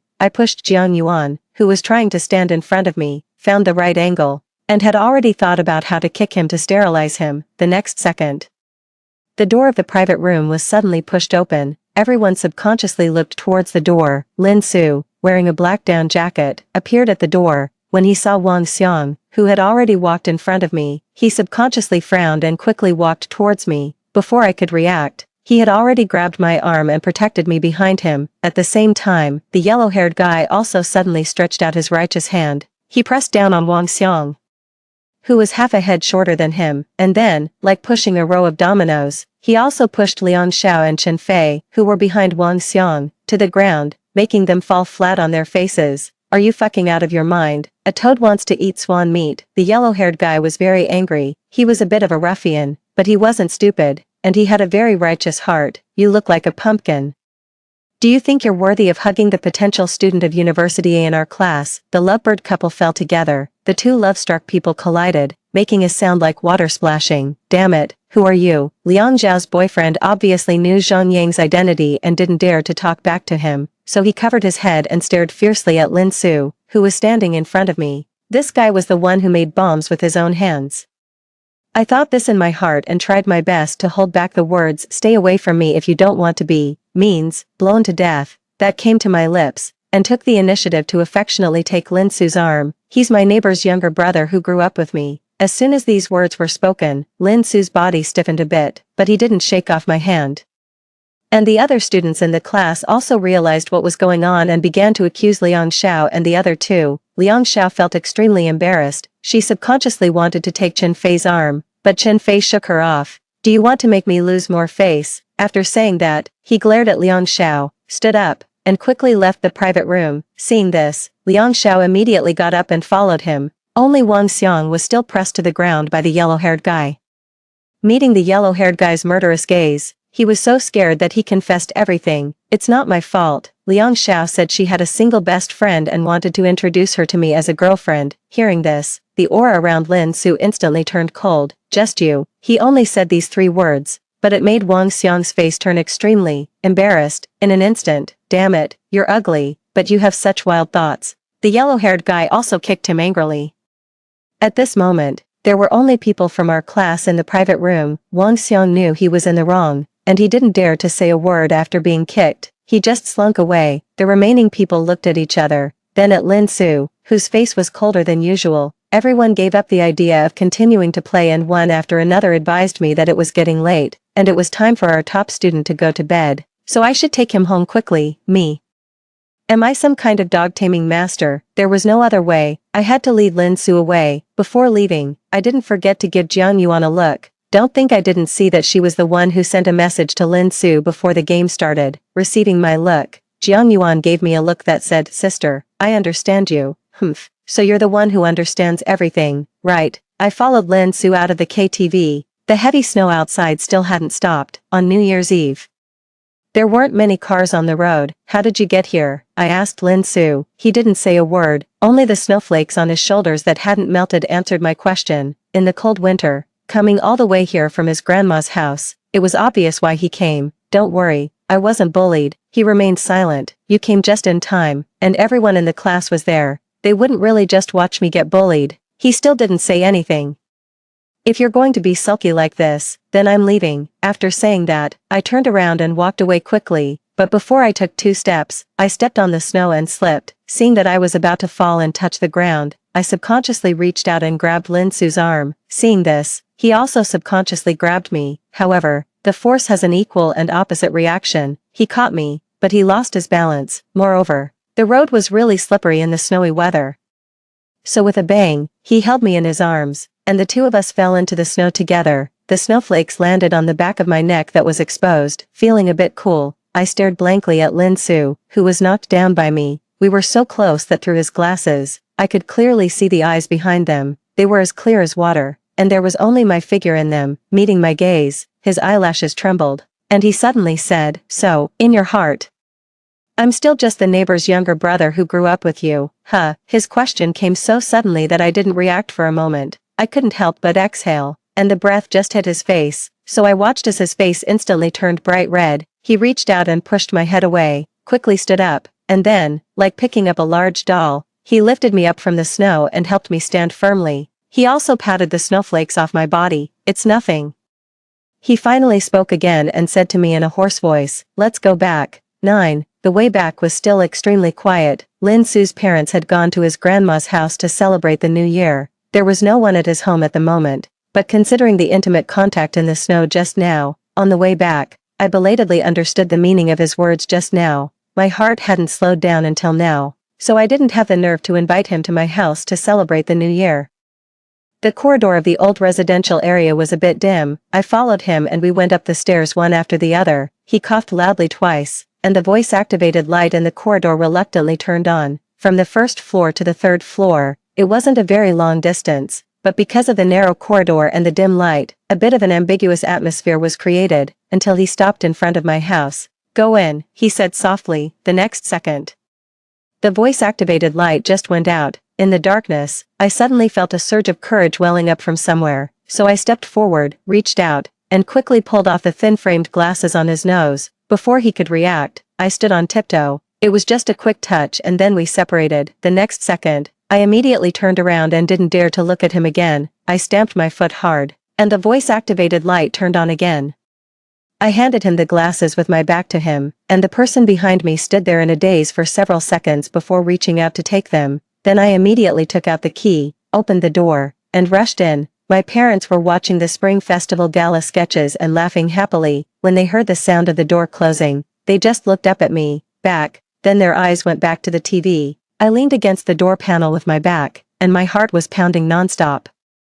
Damn it, I was actually this brave. Thinking like this, I stood there and calmed down for more than 10 seconds, until I didn't hear the sound of the door closing behind me. I realized something was wrong. I turned around and looked outside through the peephole. Outside the door, Lin Su was still standing there stupidly without moving. From my perspective, I could vaguely see his red ears and side face, after a long time, until the voice-activated light in the corridor went out again. He then raised his hand and covered the side of his face that I had just kissed. In the darkness, I heard him let out a frustrated ah sound. Then he turned his head and looked towards my door. When our eyes met, even though I knew he couldn't see me, my heart still skipped a beat, so I immediately turned around and ran back to my room. I was so agile that my mom exclaimed, "What are you doing? Did you go to be a thief?" "Wasn't I? I went to be a heart thief." I fell onto the bed and buried my face in the quilt, after a long time, until my face turned red from holding my breath and I almost couldn't breathe. I finally raised my head. My heart was still beating fast. Before I could calm down, my phone in my pocket suddenly vibrated twice. I took it out and saw that Lin Su had just sent me a message. "Lin Su, I'm not angry with you." The awkward tone clearly showed that he was responding to what I said at the door of the KTV just now. So cute. I didn't even realize that the corners of my mouth had raised. I was just about to type a reply to his message. Suddenly, I heard a whoosh sound outside. The next second, it was the sound of fireworks exploding. It was midnight. I wriggled and sat up on the bed. I was about to go to the balcony to watch the fireworks, but my phone suddenly vibrated twice again. "Lin Su, Happy New Year, Yang. Lin Su, good night." Outside the window, there were the sounds of one firework after another exploding. Along with Lin Su's timely blessing, countless group messages also arrived one after another, but I didn't feel like looking at them anymore. I casually threw my phone aside, turned over, and buried myself back in the quilt. I didn't need to go to the window to watch the fireworks anymore, I thought, because the biggest firework of the night had already exploded in my heart. Winter passed and spring came, and soon it was the second semester of senior year of high school. There were less than half a year left until the college entrance examination. After the results of the first mock exam came out, I rushed into the top 3 of the grade for the first time. The homeroom teacher, Mr. Fong, smiled so widely that his eyes almost disappeared. "Just like last time, very good. Now it's almost certain that you can get into University A. There will be 2 outstanding students from our class going to University A." After saying that, he happily went to show off to the other teachers in the office. For a while, I became famous in the whole grade's teaching team. Sometimes when I walked on the road with Lin Su, some classmates would come over, saying they wanted to get some of the top students good luck. However, Mr. Fong hadn't been happy for a few days when Liang Zhao's parents came to the school making a scene, just like in the previous life. After the results of the first mock exam came out, Liang Zhao's ranking dropped directly to outside the top 100 of the grade. Liang Zhao's parents had divorced due to a lack of affection in their early years, but they were very strict in disciplining Liang Zhao, their only daughter. under their stick education, Liang Zhao's grades in the first and second years of high school were always very good. It was only when she fell in love with Chen Fei in the third year of high school that her ranking dropped. Growing up in such a family environment, Liang Zhao had also developed a character of lacking love and being selfish. She was easily coaxed by Chen Fei's sweet words. Once she was in love, she was so infatuated that not even 10 donkeys could pull her back. But I didn't expect that she would give herself to him so easily. There were less than 3 months left until the college entrance examination. She found that her period hadn't come and was afraid that she was pregnant. So she secretly bought a pregnancy test kit and planned to test it at home. As a result, accidentally, her mother caught her. What happened next completely got out of Liang Zhao's control. Her mother called her father over and forcefully took her to the hospital for an examination. Finally, when the examination results came out and it was found that her period was delayed because of the high pressure in the third year of high school, her parents let out a sigh of relief when they got home. They began to interrogate Liang Zhao about which classmate's house she had stayed at during the several nights she was out late, at this time in the previous life. In a hurry, Liang Zhao mentioned my name, and I also sensed something was wrong, so when her parents called, I subconsciously covered for her and said that she had stayed at my house. Her parents then didn't make a big deal out of it. In this new life, I didn't answer the call at all. The phone vibrated for a long time before it stopped. After I finished my homework, I picked up the phone and clicked into the class group to take a look. As expected, everyone was discussing that Liang Zhao's parents had suddenly called them at night, and because of the incident in the KTV before, everyone wanted to stay as far away as possible. They all said that they weren't familiar with Liang Zhao and didn't know which classmate's house she had stayed at during the nights she was out late.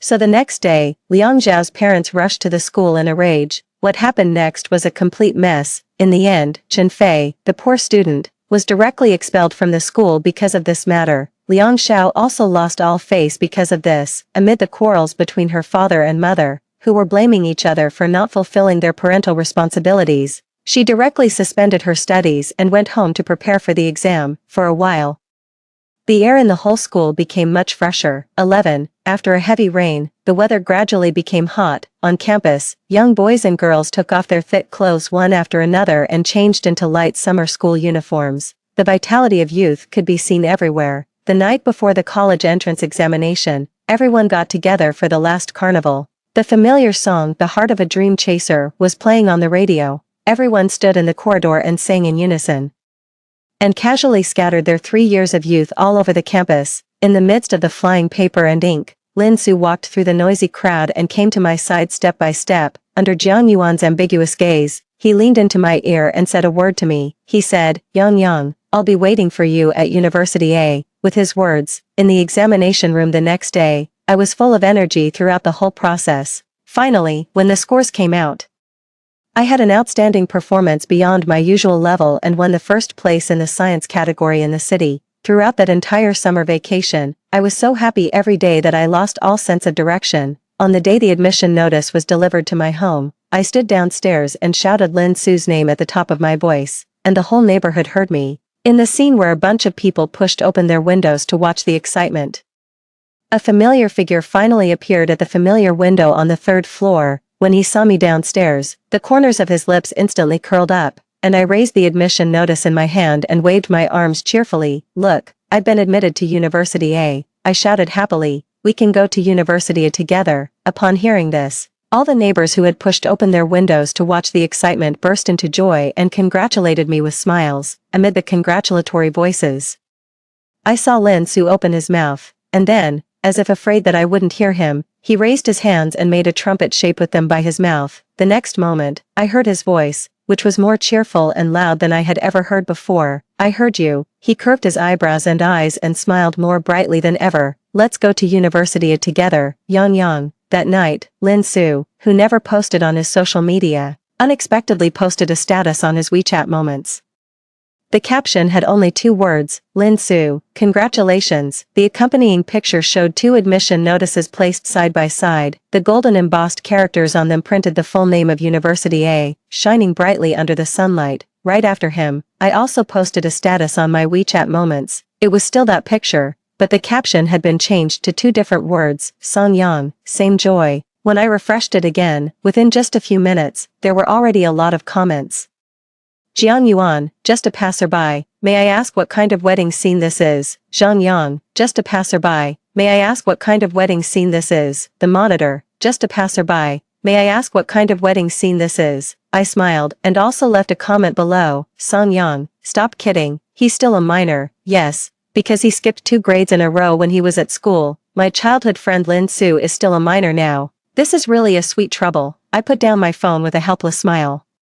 When I looked up again, I met Lin Su's slightly resentful gaze. Are you going to call me the little neighbor brother again? No. I immediately put away my smile and my expression became extremely serious. You're a candidate for my future boyfriend. Well, the puppy is satisfied. 12. In September, it was the school opening season. I packed my luggage and set off for the school by high-speed rail together with Lin Su. Before leaving, Jiang Yuan said goodbye to me reluctantly. I'll come to visit you at University A after the military training is over. I smiled and agreed. It's really amazing. Because of my rebirth, the study atmosphere of the whole class was driven up. In the end, even Zhang Yang, the guy with dyed hair who originally had no chance of going to university, was admitted to a junior college. On the day the scores came out, his wealthy father, in a fit of excitement, donated another library to the school.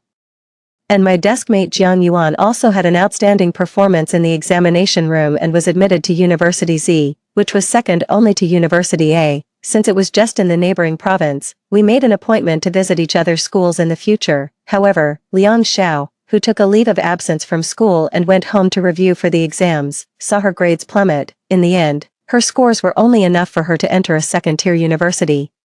So her parents directly chose to transfer her to another school for repeat study. I don't know if she regretted it on the day the scores came out. In that crucial senior year of high school, she recklessly squandered her youth in that puppy love. However, all these have nothing to do with me anymore. I looked at the gate of University A in front of me and couldn't help but sigh, as expected of the top university. Even the gate looks so imposing. Come on, Yang, you and Xiaoshu stand together.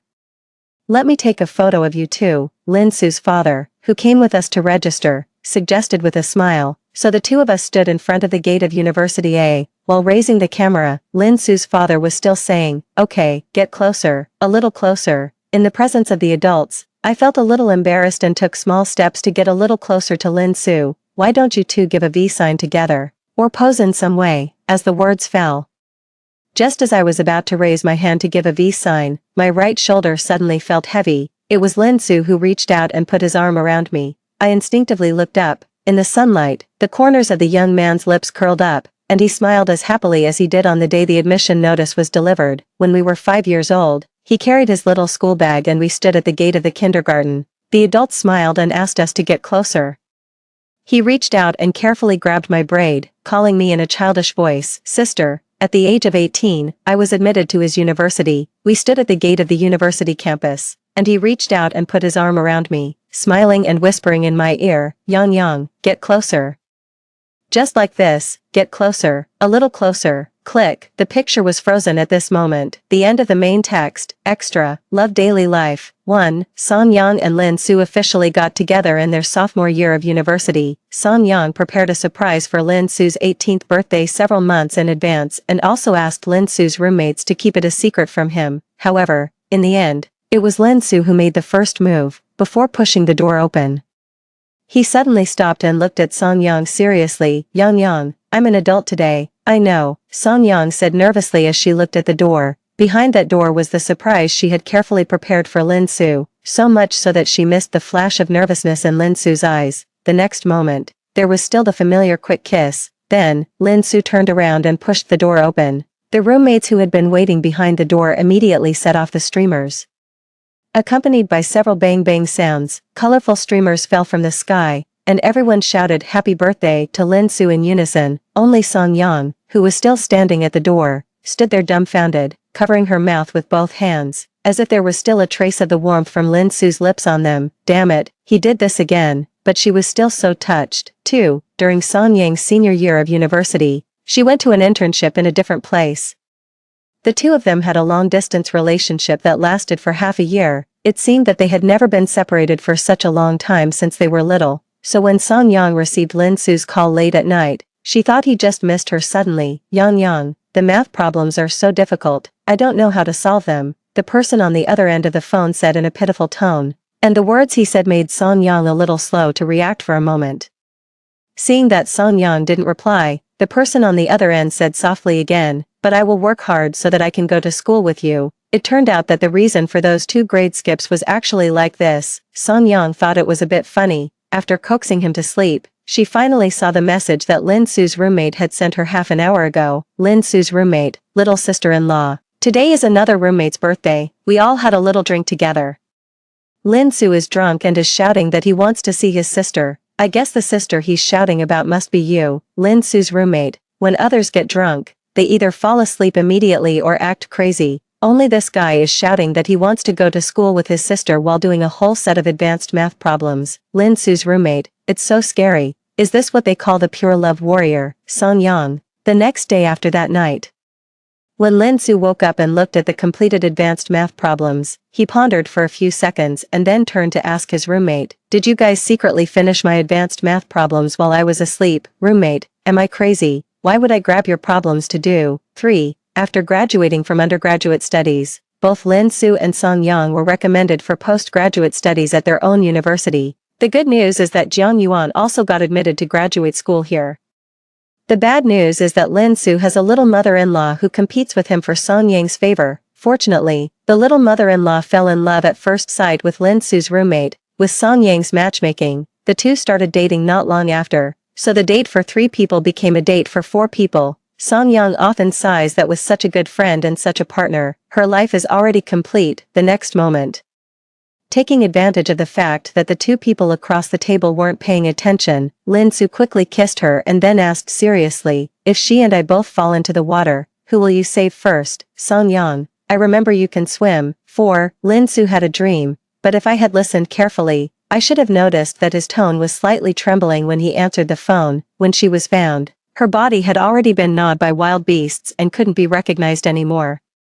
But he still recognized her at a glance. The necklace around her neck was the birthday gift he gave her when she was 16. He woke up crying from the dream, scaring Song Yang who was lying beside him. "What's wrong?" She leaned over and kissed his face. The next moment, she was hugged by him. He was like an insecure puppy, burying his head in her chest. Finally, under Song Yang's constant questioning, he whispered about the dream he had. Unexpectedly, after hearing it, Song Yang suddenly asked him, "What if it were true? I mean, if I were really killed by someone, what would you do?" She emphasized the word "if" to stress that this was just an assumption. He raised his head and met Song Yang's curious gaze. He knew that he had to answer this question, so he said without hesitation, "Then I'll blow them up." Song Yang was silent for a moment first, then she nodded in agreement. "Good idea." So from that day on, in order to maintain world peace, Song Yang began to cherish her life especially much. Story 2. Our family went bankrupt, and my father forced me into an arranged marriage. They favored the gentle and refined elder brother, but I was drawn to the temperamental and unpredictable younger brother. Xiao Yan cornered me in the room,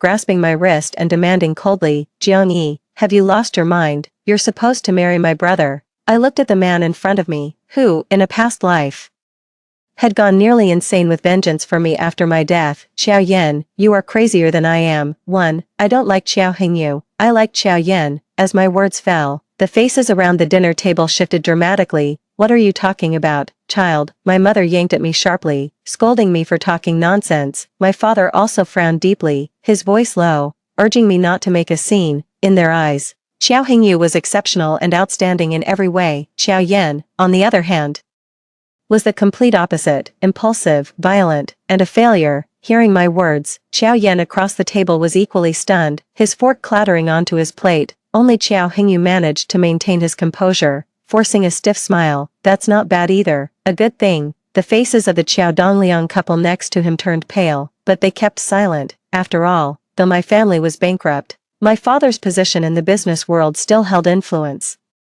And the Qiao family was currently involved in a major project at a critical stage. They naturally couldn't afford to completely fall out with us. "Let's eat, the food is getting cold." Recalling that Xiao Yan had suffered from stomach issues since childhood, I commented lightly. No one at the table made a sound, and they gradually bowed their heads. Xiao Yan, with a darkened face, ate silently, as if he hadn't eaten in days. I almost wanted to laugh, barely suppressing a smile. "Xiao Yan, long time no see." 2. You can imagine how unpleasant this meal was. In the end, only Xiao Yan and I were still eating. 1. Methodically, the other wolfing down his food as if starved. Not daring to look up, I glanced at the bowed head of Qiao Yan, then stood up, excusing myself to use the restroom. I made my way familiarly to the corner, but just as I had washed my hands and was about to leave, a tall figure hurriedly entered. "What did you mean by what you said earlier?" Qiao Yan, with furrowed brows and a grim face, leaned against the wall and asked me. I tilted my head, smiling. "Literally what I said. I don't like Qiao Hengyu. I like you. If I must marry into a family, I choose to marry you." Qiao Yan was taken aback, looking at me as if I were a fool. "You don't like Qiao Hengyu. You like me." "Yes. Are you sick?" I twitched my mouth, at a loss for words, in Qiao Yan's eyes. As long as his brother was around, he was just a backdrop. How could anyone prefer him over his brother? Before I could respond, Qiao Yan's expression darkened, convinced I was mocking him. The next second, he punched the wall next to me, his gaze fierce. "Jiang Yi, I don't care what your motive is, stay away from me, otherwise, I'll teach you the meaning of regret." Understood. Looking at the grim man before me, my mind suddenly flashed back to Qiao Yan from my previous life. 3 days after my death, my broken body lay unattended in the morgue. It was he who found me, tears dropping steadily onto my body, eventually turned red-eyed and hugged me. He said, "Jiang Yi, don't be afraid, I'll take you home, and I won't let anyone hurt you again." Suddenly, my vision blurred, and I couldn't help but shiver slightly. Seeing this, Qiao Yan panicked and instinctively tried to pull away. The next second, I grabbed his collar and pulled him close. My lips nearly touched the corner of his. "Qiao Yan, why can you like me, and I can't like you? I insist on liking you." Qiao Yan was completely dumbfounded, his eyes wide as he held up his hands in a surrender gesture, not daring to touch me. "When did I ever say I liked you? Really don't like me?" I stared intently at him, and after a moment, a slow smile formed on my lips. My fingers trailed down his collar, over his chest and waist, glancing down lightly. "What's this about then?" With a loud thud, Qiao Yan's face flushed from his neck to his ears. He pushed me away forcefully. "Are you crazy?" His eyes filled with panic. He quickly moved half a meter away from me, pointing at me. He told me to stay away from him, so I leaned against the wall, unaffected, and said, "What's wrong? I just like you. Your parents let me choose. I chose you. You're being unreasonable." Qiao Yan was so angry he looked like he was going to explode, frowning at me, asking if I was out of my mind. I laughed even harder, saying, "Yes, I have a disease where I'll die without you." Qiao Yan fiercely turned his head and cursed under his breath, his ears red as if bleeding. "Ah Yan, what's wrong?" Just then, Qiao Hengyu's voice suddenly came from the living room. Qiao Yan's face changed slightly, and he gave me a warning look. "I don't like you. Don't go out and say anything about choosing me." After saying that, he turned and left, not heading to the living room, but quickly going upstairs. I watched his retreating back, a bitter feeling spreading in my heart. It was this man who, in his last life, died a gruesome death for my sake. The matchmaking dinner ended unhappily, and when I got home, my parents inevitably lectured me. They said I was blinded by foolishness, with Qiao Hengyu's excellent prospects right there, and yet I had set my heart on Qiao Yan. "You really don't know what's good for you," my father said furiously. My mother tried to soften the situation, suggesting that I invite Qiao Hengyu out alone another day to apologize and perhaps get closer. Looking at my blood-related family, my heart ached. "Mom, Dad, what if I told you that Qiao Hengyu is just a hypocritical scoundrel? Would you still insist on me marrying into his family?" My mother was stunned, her brows furrowed. How could that be? Qiao family's eldest has always been famously outstanding. How could he be hypocritical? Then she continued to persuade me, saying that everyone has flaws and that I should just endure it, be obedient, that Qiao Yan has a bad temper and no prospects. He might even be the illegitimate child of the Qiao family. What future could you possibly have with him? With Hengyu, the wealth of the Qiao family will be yours. Watching my mother's heartfelt persuasion, I suddenly remembered, in my previous life, when I was half beaten to death by Qiao Hengyu's domestic violence, they also advised me to endure. But they didn't know the torture I had suffered. Qiao Hengyu, on the surface, was genteel and distinguished, but behind closed doors, he was a violent paranoid. Having grown up under the oppressive expectations of his parents, he forced himself to excel, and all that pent-up dissatisfaction and pain, in the end, it all turned into post-human violence. Every time he came home drunk, he would turn everything into a beating, violently taking it out on me. Joe's parents were also beasts wearing human masks. They not only indulged him but even helped him threaten me. I tried to seek help from my parents, but all I got was their cold discouragement. Eventually, Joe Hengyu became even more ruthless, and after growing tired of me, He started dragging me into social interactions and business settings. I was living a life worse than death, on the brink of collapse. I became mentally unstable. He then engineered an accident to take my life.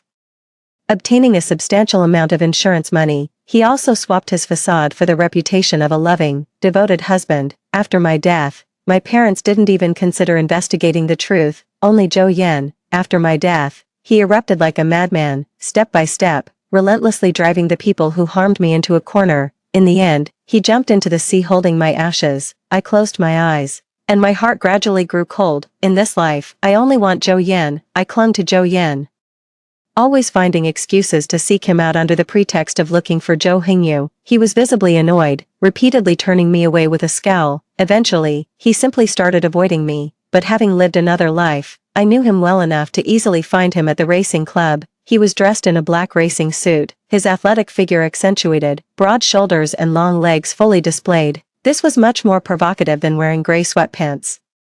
I narrowed my eyes and cursed under my breath for his indecency. I walked over just as a group of young men and women had gathered around him. One of the girls was about to hug him. I stepped forward quickly, hooking my arm around Zhou Yan's neck. Sorry, my fiancé doesn't like other women touching him. With that statement, the faces of everyone present changed. Zhou Yan's face turned red, and he pushed me away, saying, "What are you talking about?" He then stuttered as he introduced me to the others as his friend, not his fiancé. The onlookers shifted the topic with awkward laughs, not probing further, yet the girl who had initially approached Zhou Yan came forward again, asking him to take her for a spin. Zhou Yan hesitated and glanced at me. I smiled and said, "Sure." Then I casually placed my hand on the shoulder of a nearby young man. Then, "Little brother, could you take me for a spin? I've never tried this. It looks thrilling." The young man's eyes lit up, his smile reaching his ears, and he eagerly agreed. As I turned to walk with him, the next second, my arm was forcibly pulled back. Zhou Yan, with a dark expression, pulled me to his side. "I'll take her." I smirked and smiled. Over the next few days, no matter where Zhou Yan went, I always managed to find him first. If he was sleeping at home, I would directly go upstairs and flip his bedding. If he went out for fun, I would follow him closely. I enjoyed seeing him so frustrated yet unwilling to scold me. After a few days, the way he looked at me changed. He finally fiercely warned me, saying if I continued to follow him, he wouldn't be polite anymore. Curious about how he intended to be impolite, I went to the bar where he was hanging out that night. He wasn't surprised, nor did he drive me away immediately. Instead, he let me sit down and join them in drinking and playing games. The drink was, of course, strong liquor, and the game was the cliched truth or dare. Unexpectedly, a girl dared to sit next to him. She had clearly been eyeing him for a long time. She was almost leaning entirely against him. After losing a game, someone in the crowd dared the girl to kiss Xiao Yan. The girl's face turned red instantly and she looked at Xiao Yan, saying it wouldn't be right. Xiao Yan's expression was unreadable, and he didn't immediately object. This only made the crowd cheer louder. Seeing the girl glance at Xiao Yan again, I suddenly realized what he was planning. He was using this girl to drive me away. I took a deep breath, feeling a bit angry. I knew that Xiao Yan kept pushing me away because he felt he couldn't control his own restlessness. He was afraid of hurting me and even more afraid that I would regret it. After all, in his eyes, he was just a failure. Although he didn't like Xiao Hengyu, at least Xiao Hengyu was capable of giving me what others might see as happiness. But what about him? Did it not hurt him to see me with Xiao Hengyu? I closed my eyes, and when I opened them again, I suddenly stood up. In the next second, under everyone's gaze, I straddled Xiao Yan, glancing at the people around. I said, "Sorry, sister, but he's mine." Suddenly, there was complete silence around us. Xiao Yan's face changed drastically, and he stared at me. Speechless, I slowly lowered my head and saw his Adam's apple bob sharply. "What are you doing, you?" After I spoke, I bit his lip. For a moment, it seemed as though the person beneath me had stopped breathing, but his warm chest reminded me that he was very much alive. Even after I pulled away, Xiao Yan still stared wide-eyed as if the sky had fallen. I couldn't help but laugh, yet suddenly felt a pang of sadness. Xiao Yan had kissed me, after I had died in a past life. After he had suppressed his feelings for so long, unfortunately, by then, I could no longer feel his warmth. Coming back to my senses, Xiao Yan's face was flushed with a mix of red and white, furiously telling me to get off. Then he suddenly jumped up and rushed out. "Where are you going?" "To the restroom." Xiao Yan slammed the door, throwing me a threatening look before he left. "Don't follow me." I leaned back on the couch, unable to suppress a smile. "He's so adorable." How had I not noticed this sooner? After Qiao Yan left, the others inevitably started discussing. I remained as unmovable as a mountain. The girl from before seemed unwilling to let it go, biting her lip and asking what my relationship with Qiao Yan was. I glanced at her and said, "Didn't you see just now? But brother Qiao Yan has never mentioned you before, so what?" I looked at the girl and said, "So you think he likes you? Little sister, don't deceive yourself about feelings." With that, I got up and walked to another couch, out of sight, out of mind. However, unexpectedly, some clueless man came over to hit on me. His lecherous gaze swept over me as he offered to buy me a drink. He then put his hand on my shoulder. I was just about to frown when I heard a whoosh behind me. Before I could even turn around, the man next to me was knocked to the ground with a punch. Qiao Yan grabbed his collar and said sternly, "Are you out of your mind?" The man was almost knocked senseless and started to struggle as he came to his senses. "What the hell is wrong with you? What does me offering her a drink have to do with you? Let him go." Qiao Yan's expression turned cold, and he decisively threw another punch. "Say that again if you dare." Seeing that Qiao Yan's demeanor was somewhat off, I felt a sinking feeling and stood up. The man, unwilling to be beaten, stubbornly continued to provoke Qiao Yan despite the consequences, yelling that he was crazy. In the next moment, Qiao Yan's expression completely changed. He grabbed a wine bottle from nearby and smashed it hard on the man's head. He then began to punch the man repeatedly in the head. As blood splattered and screams erupted around us, chaos ensued. Seeing that the man on the ground was almost unable to breathe, I gritted my teeth and threw myself at Qiao Yan, hugging him. "Enough, stop it." Qiao Yan ignored me, his elbow harshly brushing past my cheek. Enduring the pain, I continued to call out to him, desperately turning his head towards me. "Look at me, Yan." Qiao Yan's fist suddenly froze mid-air, his dark, hollow pupils quickly constricting. Seconds later, his breathing gradually slowed down. I sighed in relief and pressed him against my chest. "It's okay now. It's over." Under my continuous comfort, Qiao Yan finally calmed down. His demeanor turned eerily calm. Soon the police arrived, and I accompanied him to make a statement. He was very quiet throughout, said everything that needed to be said, and finally paid a fine. Not until we left the police station, he suddenly turned to me and asked, "Aren't you afraid of me?" I shook my head, about to speak again. He abruptly cut me off. "Jiang-yi, I am sick, do you understand?" He pointed to his temple, his dark eyes fixating on me. Word by word he said, "I can't control my violence, choosing me. Aren't you afraid that one day I might kill you?" I opened my mouth to speak, saying he wouldn't, but he asked me why I thought he wouldn't. "Without you, I could continue to live carefree, but with you, I have to be constantly vigilant about controlling myself. You are a burden, understand?" My heart skipped a beat. Looking at him I asked, "Do you really think that? What if I say, your brother is a hypocritical beast?" His eyes darkened with craziness, his eyebrows slowly furrowing, yet he remained silent for a long while, as if pondering the meaning of my words. I looked at him, nodded slowly after a moment. "All right, you prefer I choose your brother, right? As you wish." On the third day after my fallout with Qiao Yan, the Qiao family held an early birthday party for Qiao Hengyu. Many high-profile guests attended, and naturally, my parents brought me along. However, what I never expected was that they had conspired with Mr. and Mrs. Xiao Dongliang to set me up. As I stood there unsuspecting, Xiao Hengyu stood on stage announcing some good news. He then gently smiled at me. "Xiaoyi, come up here." Holding my glass, I froze in place, my eyebrows furrowing tighter. But before I could even react, my parents pushed me onto the stage.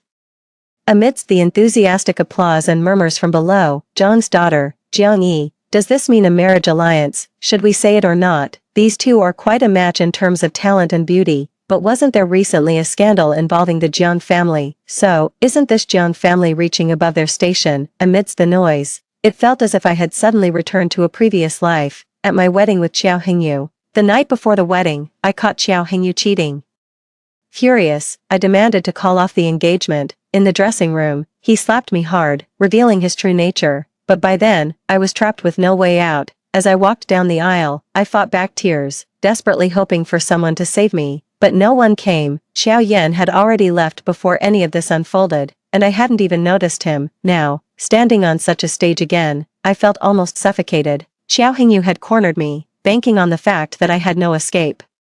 If I messed up today, not only would my family and I become a laughingstock, but my parents would also be utterly disgraced, kicked while they were down. "Xiaoyi, what are you daydreaming about? Tell everyone our engagement date," Qiao Hengyu said with a smile. handing me the microphone. Looking at his hypocritical mask made my stomach churn. Ignoring him, I turned my gaze straight to the banquet hall door. Xiao Yan, I'm giving you 3 seconds. If you don't show up in 3 seconds, you'll learn what regret really means. 3, 2, 1, bang. A loud noise came from the door. I looked up in shock. Amidst the roar of a huge engine, a black sports car had violently crashed into the wall. What the? Who is this? Are they insane? Security, someone has broken in. The banquet hall erupted into chaos and screaming. I stared at the familiar sports car not far away, my eyes twitching. I asked you to come, not to fly here. The next second, the car door opened. A long leg clad in a black and red racing suit stepped out. Then, revealing a lean waist and well-defined chest muscles, Xiao Yan, draped in a black jacket, removed his helmet. His damp hair swayed slightly as his piercing gaze fixed directly on me. Our eyes met, and I gasped, damn, why is my man so handsome? Xiao, the second young master of the Qiao family, he's gone mad, driving a car right into here. What about his manners? Manners? Haven't you heard? This second son of the Qiao family is known to be a violent madman. God, calling him a violent madman is an understatement. Amidst the surrounding murmurs, Xiao Hingyu next to me frowned deeply. Yan, you, brother. Xiao Yan interrupted him, looking straight at Xiao Hingyu and said firmly, taking advantage of my absence to steal my woman, that's not very nice, is it? His words silenced the crowd instantly. My parents and the Qiao family were shocked, while the other guests were confused. If I remember correctly, the person Jiang Yi chose to align with was me, right? Xiao Yan looked at me again, his dark pupils exuding a fierce yet gentle glow. Under everyone's watchful eyes, he walked towards me step by step. What do you say, Miss Jiang? As he spoke, Xiao Yan stood before me, bowed slightly, and extended his hand invitingly. Looking at his open hand, my heart started pounding wildly. My eyes suddenly felt sore. It was as if I had crossed the torrents of time, standing once again on the wedding stage of a past life, but this time, someone had come to save me. Yes, the moment I placed my hand in Xiao Yan's, he gripped it tightly, the warmth of his palm spread to the center of my hand, and I truly felt my rebirth at that moment. The nightmares of my past life were slowly drifting away, and the future was symbolized by the hands tightly clasped between Xiao Yan and myself, Jiang Yi. Seeing how well Xiao Yan and I got along, Xiao Hingyu couldn't hide his displeasure and scowled beside us. But before he could say anything more, Xiao Yan snorted coldly and pulled me away. Ignoring everyone else, he led me straight out of the banquet hall. I had initially thought about staying back for a few minutes to manage the situation, but looking at Xiao Yan's resolute profile, I decided otherwise. Was there anything more important than him right now? Following Xiao Yan out, I saw another sports car parked nearby with a man dressed in a racing suit inside. His mouth fell open in astonishment when he saw Xiao Yan leading me out. Damn, you're serious, Yan bro, you just snatched her away like that. Cut the chatter, move it, Xiao Yan said impatiently, frowning as he snatched the car keys from his hand and pushed him aside. The car's over there, go drive it yourself, I'm leaving. As he finished speaking, he had already pressed me into the passenger seat. I was still dazed and hadn't even fastened my seatbelt. Come on, Xiao Yan, growing even more impatient, leaned over to help me, but the seatbelt got stuck after a few tugs. Half of him was leaning over me, neither advancing nor retreating, and his ears flushed red. What the hell is this? I couldn't help but laugh, which inadvertently made my chest brush against his arm. Almost instantly, Xiao Yan recoiled as if he had seen a ghost. You, do it yourself. He was almost steaming, his face dark yet flushed. The man outside the car looked puzzled. I cleared my throat, restrained my laughter, and fastened my seatbelt myself. The next second, the car zoomed off, as if on fire. I slightly turned my head, observing Xiao Yan's flushed profile, barely containing my laughter. After a while, the redness on his neck finally subsided, but his expression grew somber. That day you called Xiao Hingyu a beast. What did you mean? What has he done to you? My lips quirked slightly, but I still kept my eyes on Xiao Yan, thinking of asking me now. Isn't it a bit late? I spoke calmly. After all, he had already disrupted Xiao Hingyu's birthday party, effectively tying his fate to mine. However, Xiao Yan frowned and mentioned that he hadn't intended to cause such a big scene. If it weren't for that fool insisting I bet on racing with him, I wouldn't have been late. I glanced at the car logo in front of us and raised my eyebrows slightly. So, this car is the result of that bet. I suddenly remembered that in my previous life, on the day I married Xiao Hingyu, he seemed to have had a car accident. After that, he never touched racing again. My brow furrowed, about to speak, but he interrupted me again. And don't think that this means I'm committed to you. I'm just trying to help you. and I want to understand what exactly you know.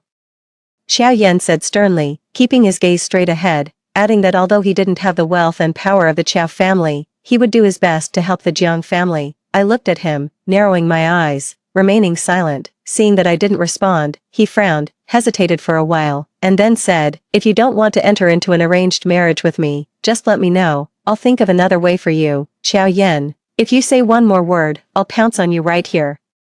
I stared coldly at Xiao Yan. For a full 3 seconds, there was dead silence in the car. Xiao Yan mechanically turned his head, his eyes wide with a hint of confusion and mostly filled with terror. "To say such things now, you're being irresponsible and shamelessly denying any connection after the fact." "No, that's not what I meant." "What do you mean by not what you meant? Am I holding you back, troubling you, or forcing you?" I narrowed my eyes and leaned slightly towards Xiao Yan. "Why crash the party if you didn't want an arranged marriage? Being so aggrieved, you might as well send me back to Qiao Hingyu. It's just a dead end anyway. It's better than being despised here." Xiao Yan was stupefied, not even looking ahead as he spoke to me in haste. "What are you talking about? What death? I told you, I didn't mean it like that. He explained frantically, almost biting his tongue, looking at his face. I suddenly felt a bit reluctant to tease him anymore.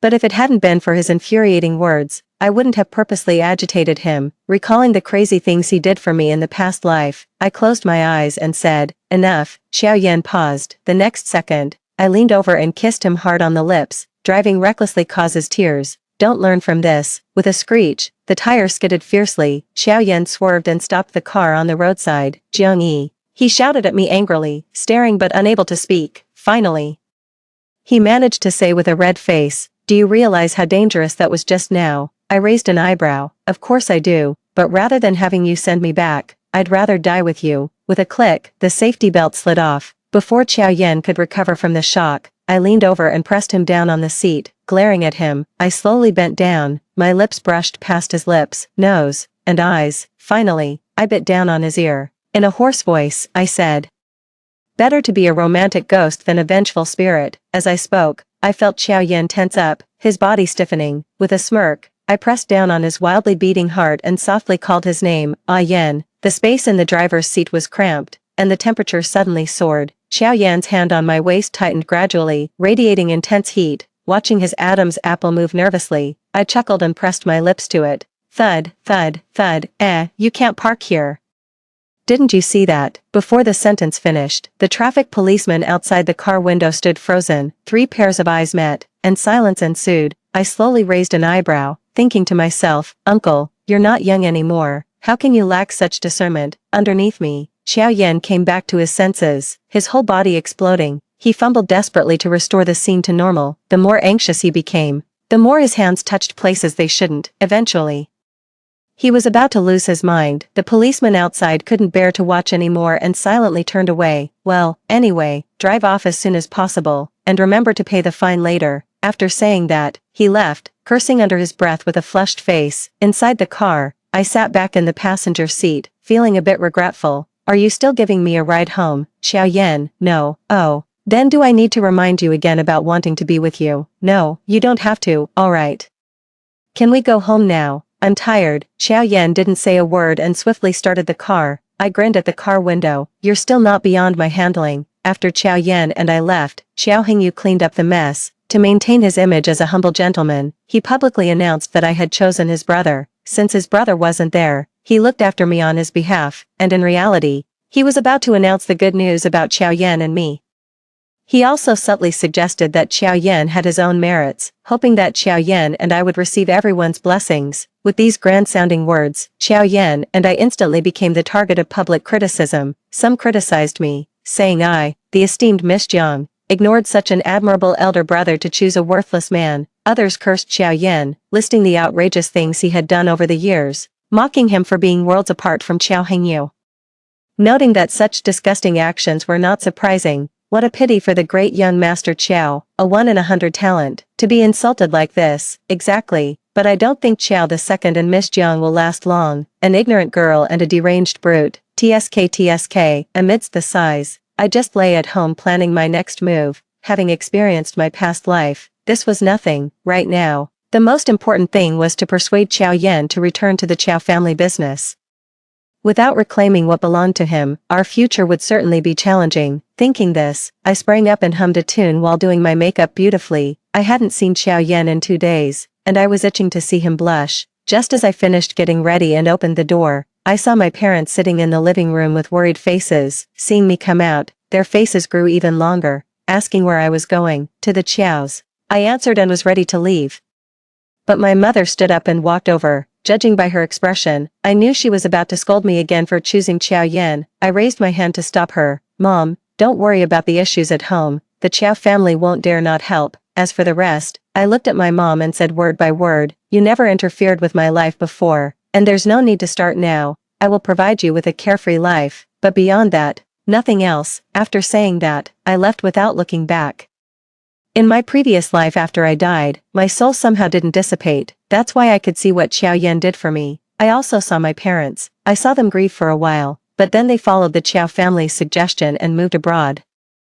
They even adopted a godson overseas. It didn't take long for them to move on from my death. I should have guessed it. The Jiang family, having only one daughter, didn't really love me. In the face of money and power, I was insignificant, and they didn't like having a daughter, thinking she'd just marry off anyway. If it weren't for my father's health preventing them from having more children, they wouldn't have stopped at one. So, after I died, I didn't expect them to suffer much.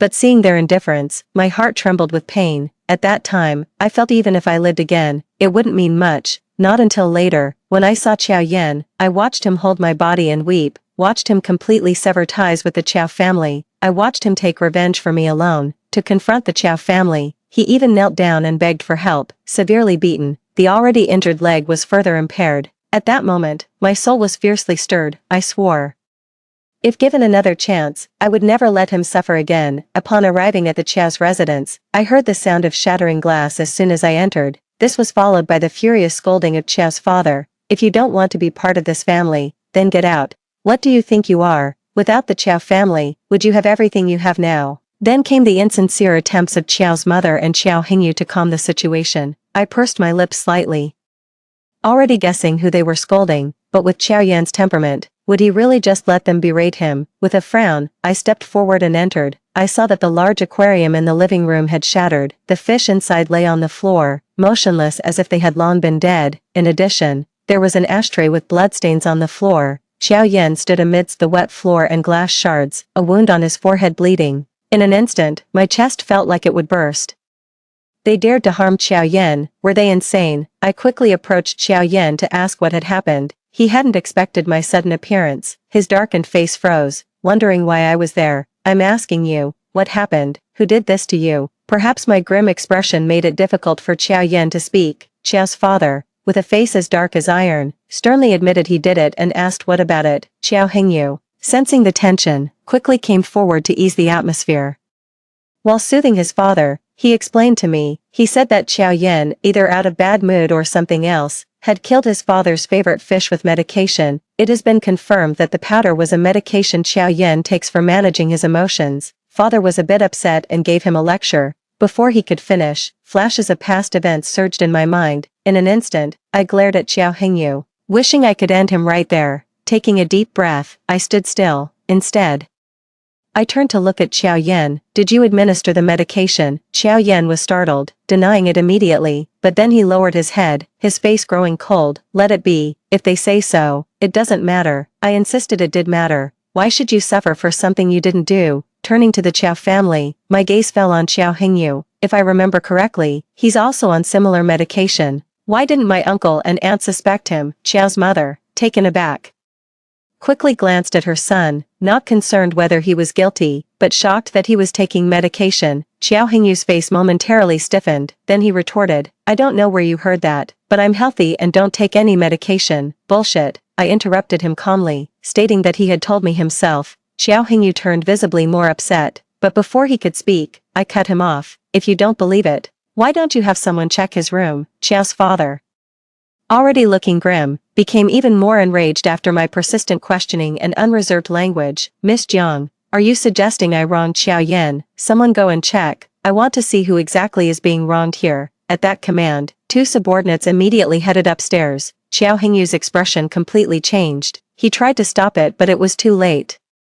He could only watch helplessly as two of his men quickly came down from upstairs with an additional bottle of medicine in hand. Mr. Chiao, this medicine, it was indeed found in young Master Chiao's room, one of them said. This statement changed the expressions of everyone present. However, Xiao Hingyu quickly stepped forward to explain, stating he had been under great pressure recently and the doctor had prescribed him some medication. Upon hearing this, Xiao's mother quickly came forward to show her concern. Xiao's father, on the other hand, seemed to sense something amiss, his face turning a mix of blue and red. Enough, no need to investigate further. Xiao Hingyu glanced at Xiao Yan and suggested they just assume it was him who was responsible. Dad, you're not in good health. Don't get angry anymore. It also lets others make a laughing stock out of us. I almost laughed at Xiao Hingyu's demeanor. I confronted him directly, insisting that it was better to clear up the truth. Xiao Hingyu gave me a resigned look as if he was the one being wronged. He asked what I wanted. I remained unfazed and pushed Xiao Yan, who was beside me, forward. If the young master insists on admitting it was him,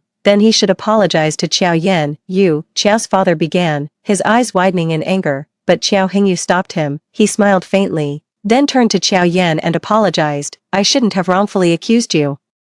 Little brother. The word little brother was said with a clenched tone. After that, there was a moment of silence. Then, Xiao Yan bowed his head and silently pulled me away to leave. It wasn't until we were in the car that he suddenly turned to stare at me. I thought he would be moved to tears, questioning why I believed in him unconditionally and protected him so fiercely. Then he would uncontrollably hug me tightly, and finally, kiss me passionately. Instead, he asked, "Why did you know Xiao Hingyu was also taking that kind of medicine? Have you been in his room? What exactly is your relationship with him?" I gasped, at a loss for words in front of him. As the jealousy in the car threatened to suffocate us, I decisively moved closer and wrapped my arms around Xiao Yan's neck. The sudden closeness threw his gaze into disarray. He leaned back, telling me to stop my tricks. "You need to explain clearly. What exactly?" MMPH. I leaned in and kissed him deeply, far more boldly than the light kisses of before. He heated up entirely. A few seconds later, when he pushed me away, he looked like a cooked shrimp, his eyes watery as if he had been bullied. I quickly turned my head and moved back to the passenger seat. Goodness, I really had to restrain myself. Waving my hand, I signaled him to start driving and then listened to my explanation.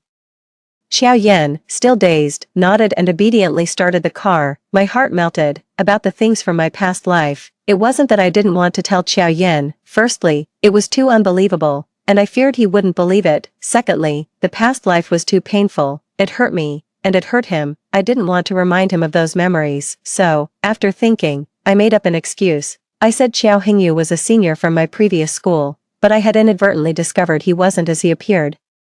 So, for this arranged marriage, I had investigated him beforehand. The explanation was full of holes, but Xiao Yan didn't ask further. Instead, he made an unrelated comment, saying he was from the same school as me. He asked why I hadn't investigated him. Who says I didn't investigate? Without investigating, how could I know that someone has had a crush on me since freshman year? Xiao Yan's expression changed abruptly. When did I say I had a crush on you? I turned my head to look at him and laughed. Xiao Yan, realizing what he had said, quickly turned his head away. No matter how much I tried to coax him afterward, he remained silent. His handsome face flushed red. What else could I do but indulge him? I told Xiao Yan that Xiao Hingyu and the others would not let us be. If we didn't take back the ownership rights that belonged to him, we would end up ruined and with nothing. Only with capital could we confront them. Xiao Yan frowned but said nothing. I knew he had shares in the Qiao Corporation, but he never managed them. They were the inheritance left by his birth mother, and the more he engaged with it, the more he would miss his mother. But in our previous life, it was because these shares were stolen that his circumstances became so difficult. I couldn't let us go through the same ordeal again. Gently touching Xiao Yan's face, I looked at him seriously and said, "I know you don't like dealing with these things. I promise, once we get through this, you can do whatever you want. From now on, I'll support you. I will always, always be with you." Xiao Yan was taken aback, his pupils shaking violently. The next second, he pulled me tightly into his embrace. I blinked, somewhat puzzled, but soon he let go of me and awkwardly said, "Who needs your support? I'm perfectly capable." I wasn't unwilling to fight before.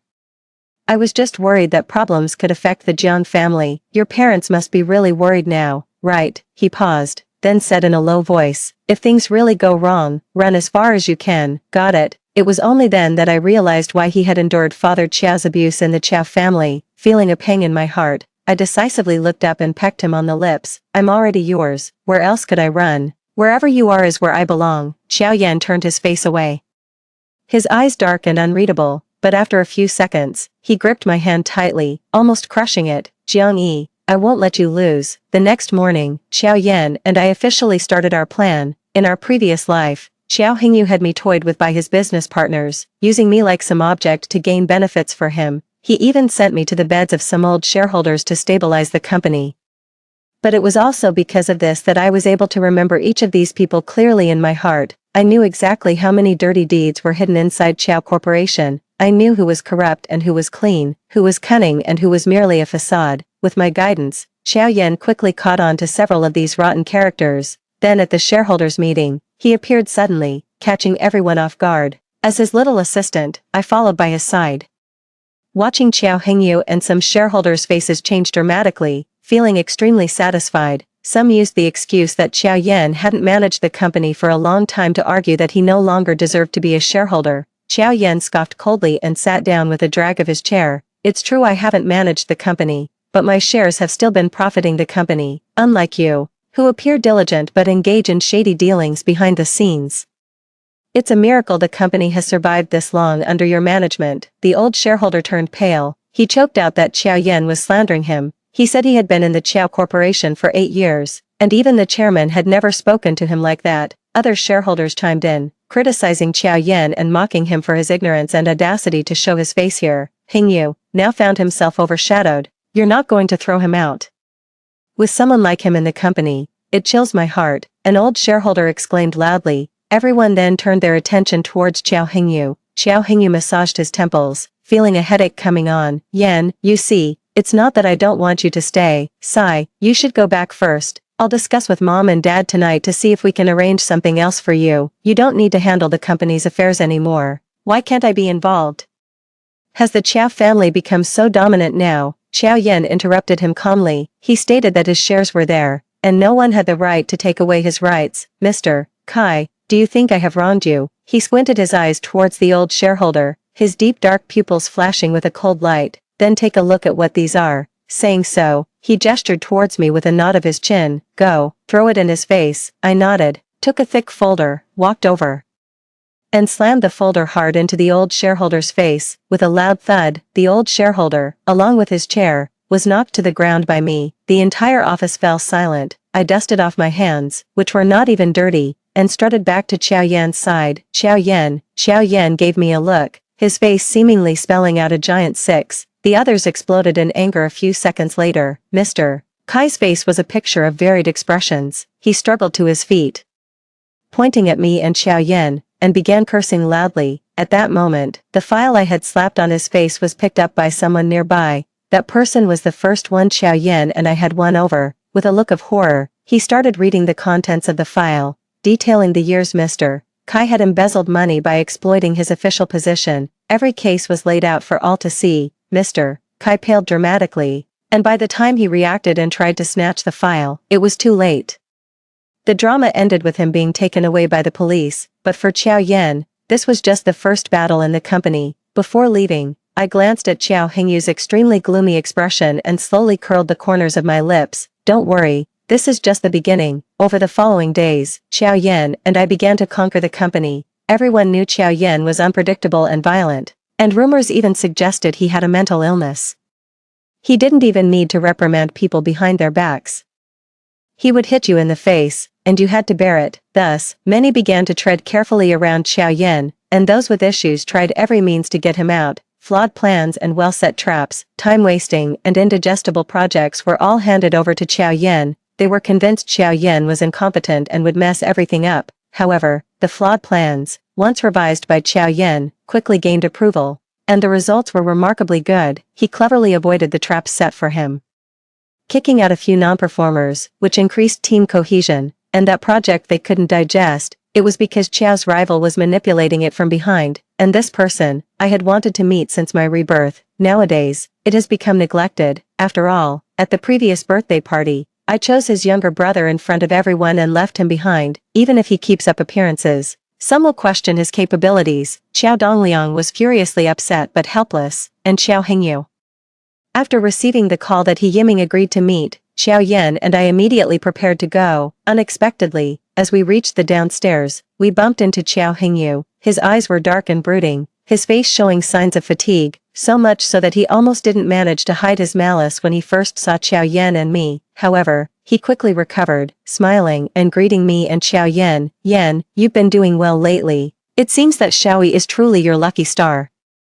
Xiao Yan responded indifferently, lifting his eyelids slightly. Is there something you need? Xiao Hingyu's smile faded a bit, saying it was nothing important. By the way, I heard you're also planning to meet with President He of Xingyue. To be honest, it's tough to secure a deal there, and He Yiming is no easy target. What bargaining chip do you plan to use to convince him? Xiao Yan casually replied, mentioning a plot of land in Dongqing that was up for auction. Xiao Hingyu was taken aback, then frowned. He said that the land had no prospects whatsoever. Yen, buying land is a big deal. Don't be rash, otherwise, if something goes wrong, Dad might. If it has no prospects, I'll make it have prospects. Xiao Yan interrupted Xiao Hingyu, his dark eyes firmly fixed on him. Just because you can't, doesn't mean I can't. With that, he walked away, watching his imposing figure. I couldn't help but smile. He really is my man. Following Xiao Yan to the door, I glanced back at Xiao Hingyu. He stood not far away, his expression blank, his gaze somber. Upon arriving at Xingyue, He Yiming, probably disliking the Qiao family, deliberately made us wait and didn't show up on time. I wasn't going to indulge him, and after waiting for 5 minutes without seeing anyone, I pulled Xiao Yan to leave. The secretary who was hosting us was startled and hurriedly tried to stop us. No need, just tell your president he will soon learn how to write the word regret. With that, I gave Xiao Yan a look, and without hesitation, he got up to leave. However, as the elevator doors opened, He Yiming came out with a smile. I've long heard that the younger Qiao brother has a temper, and it seems it's true to the rumors. Xiao Yan ignored him, only giving me a questioning look. I tilted my head slightly, signaling that he could proceed. He then greeted He Yiming coolly. Afterward, we went to the reception room and officially started talking with He Yiming.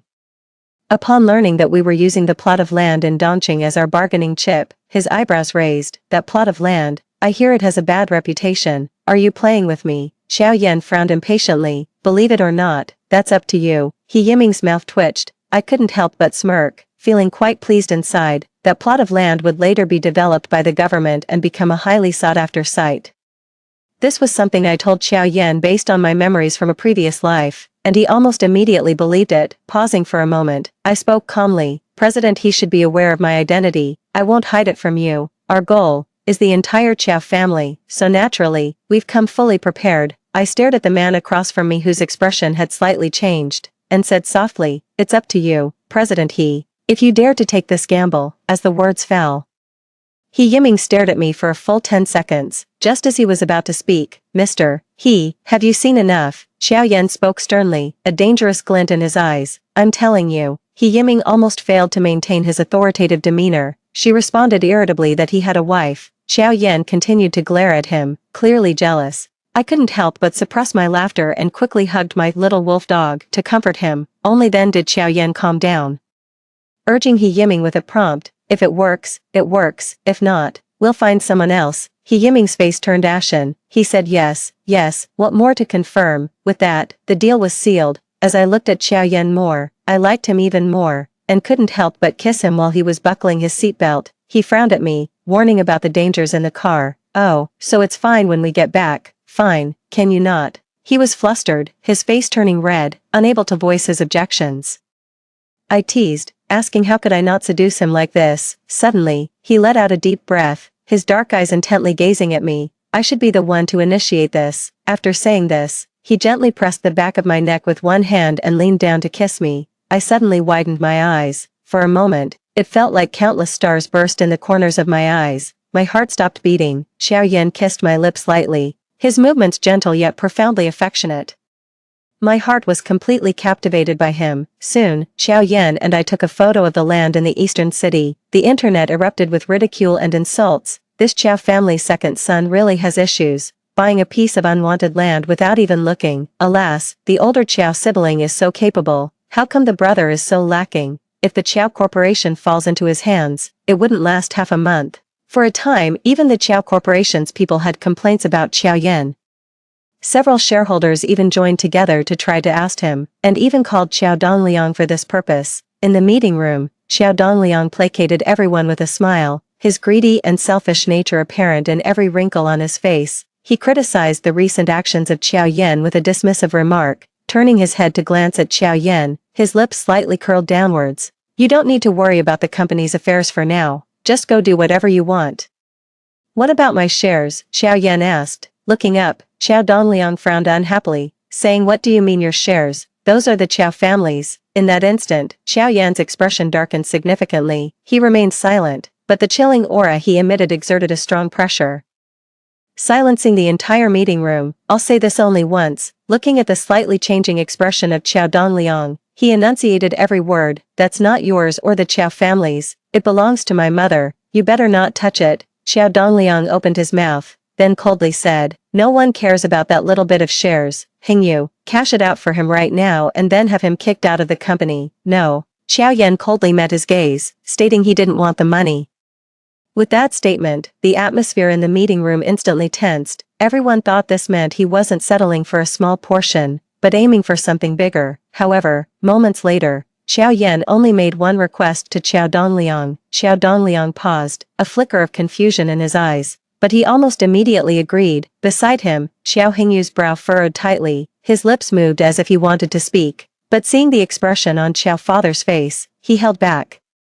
I stood aside, frowning. My gaze remained fixed on Xiao Yan throughout. Watching his expression grow colder and colder, I felt a sharp tug at my heart. Something wasn't right with him. "Xiao Yan, shall we go?" I thought Xiao Yan might hesitate, show reluctance, or even resist me, but quickly, he turned and walked over. Confidently, he took my hand and we left together, yet, he remained silent until we got into the car. His grip on my hand was slightly tight. Looking down at his hand, I felt a pang of pain. Xiao Yan must have been thinking of his mother. Only after my rebirth did I have his background investigated. Xiao Yan's biological mother had passed away from an illness related to mental health when he was very young. I had seen a photo of his mother, a gentle and beautiful dancer with long hair that reached her waist, often dressed in a beige long skirt. In the photo, Xiao Yan, dressed in a small suit with a bow tie, looked exquisite and handsome.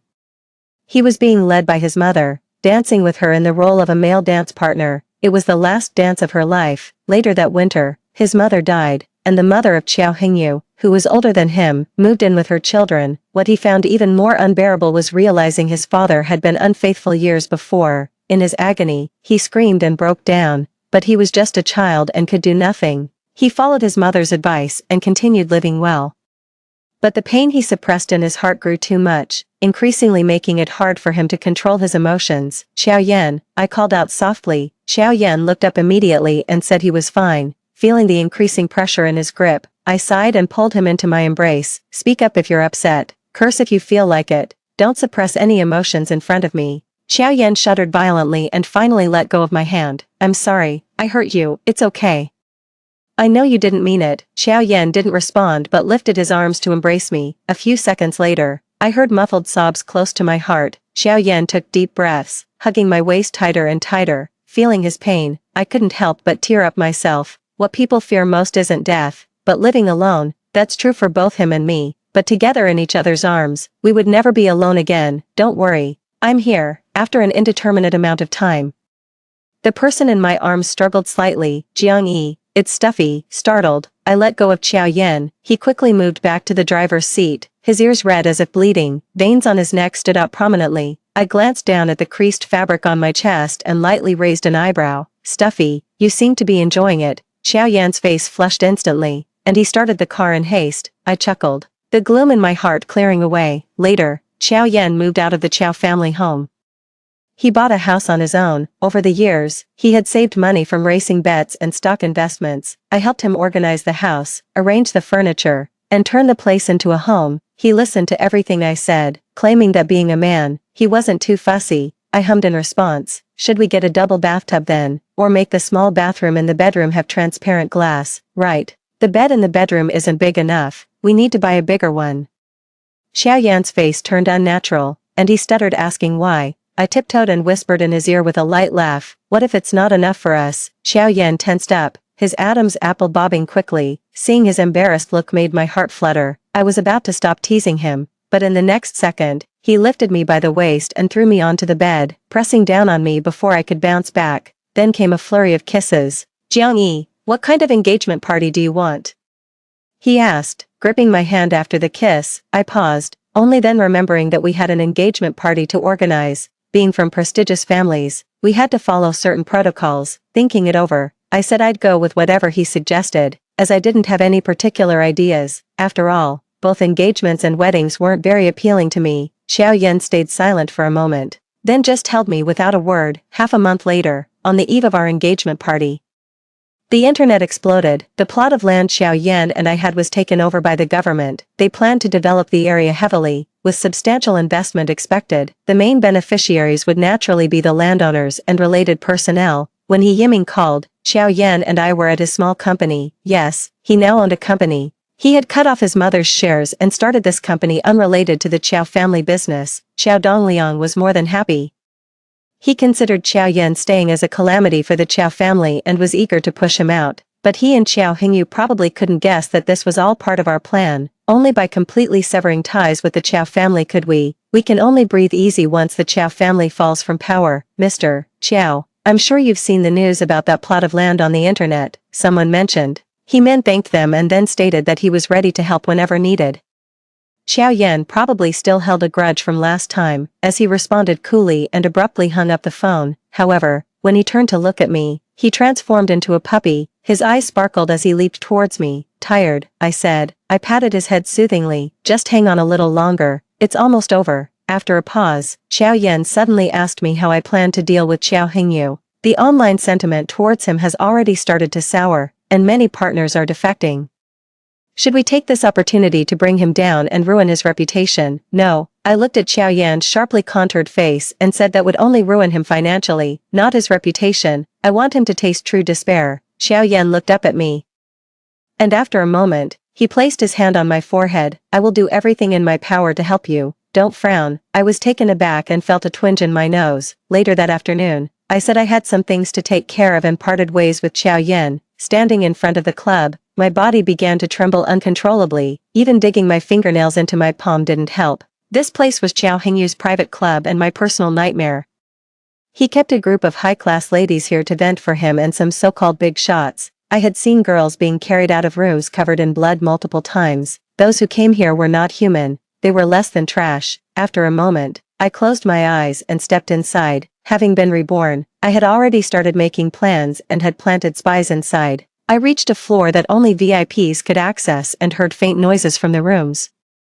There were unbearable screams and desperate cries for help. Under the bizarre lighting, it was like a twisted hell. I walked through it, feeling as if every part of my body was in agony, but I kept moving forward. After meeting with my informant, I had them hand over everything they had recorded. Watching the videos of girls being abused and mistreated, I clenched my fingers tightly. After handling things there, I prepared to leave. Just as I reached the staircase, I saw Xiao Hingyu approaching with a trembling girl in his arms, his gaze cold and bloodthirsty. My heart sank, and I quickly retreated. For a moment, I didn't know whether to go forward or back. Going forward could ruin everything I had worked for. Retreating could doom the girl tonight. "Miss Jiang, it's time for you to leave," my subordinate said sternly after Xiao Hingyu had left. I stood still for a few seconds, then shut my eyes tightly. "Go back, find a way to save that girl.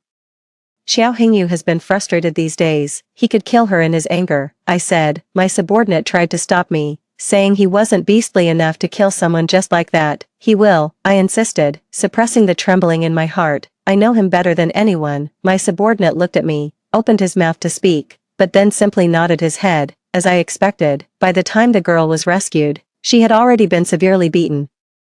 Xiao Hingyu had made her lie naked on broken glass and lashed her viciously with a wet whip. Apart from her face, her entire body, including her private parts, was shockingly brutalized. Xiao Hingyu seemed like a madman lost in frenzy, growing more excited as he assaulted her. While he was strangling the girl and enjoying her gasps for breath, one of his men burst in, announcing that there was trouble downstairs and that the police were being called. In that moment, Xiao Hingyu turned his head and looked like a demon, but he quickly regained his composure. He not only changed into clean clothes but also calmly instructed his men on how to deal with the girl. I hid in the shadows, watching his face, feeling as if my chest would explode. Once his men informed me that the girl had been rescued, I immediately left the club. In the car, one of his men looked at me through the rearview mirror. "Miss Jiang, are you alright?" I suddenly looked up, tugging at my soaked collar, and muttered that I was fine. "Should we go back to the Jiang residence? There's your engagement party tomorrow morning." "No, head to the Shizi Bay Villa."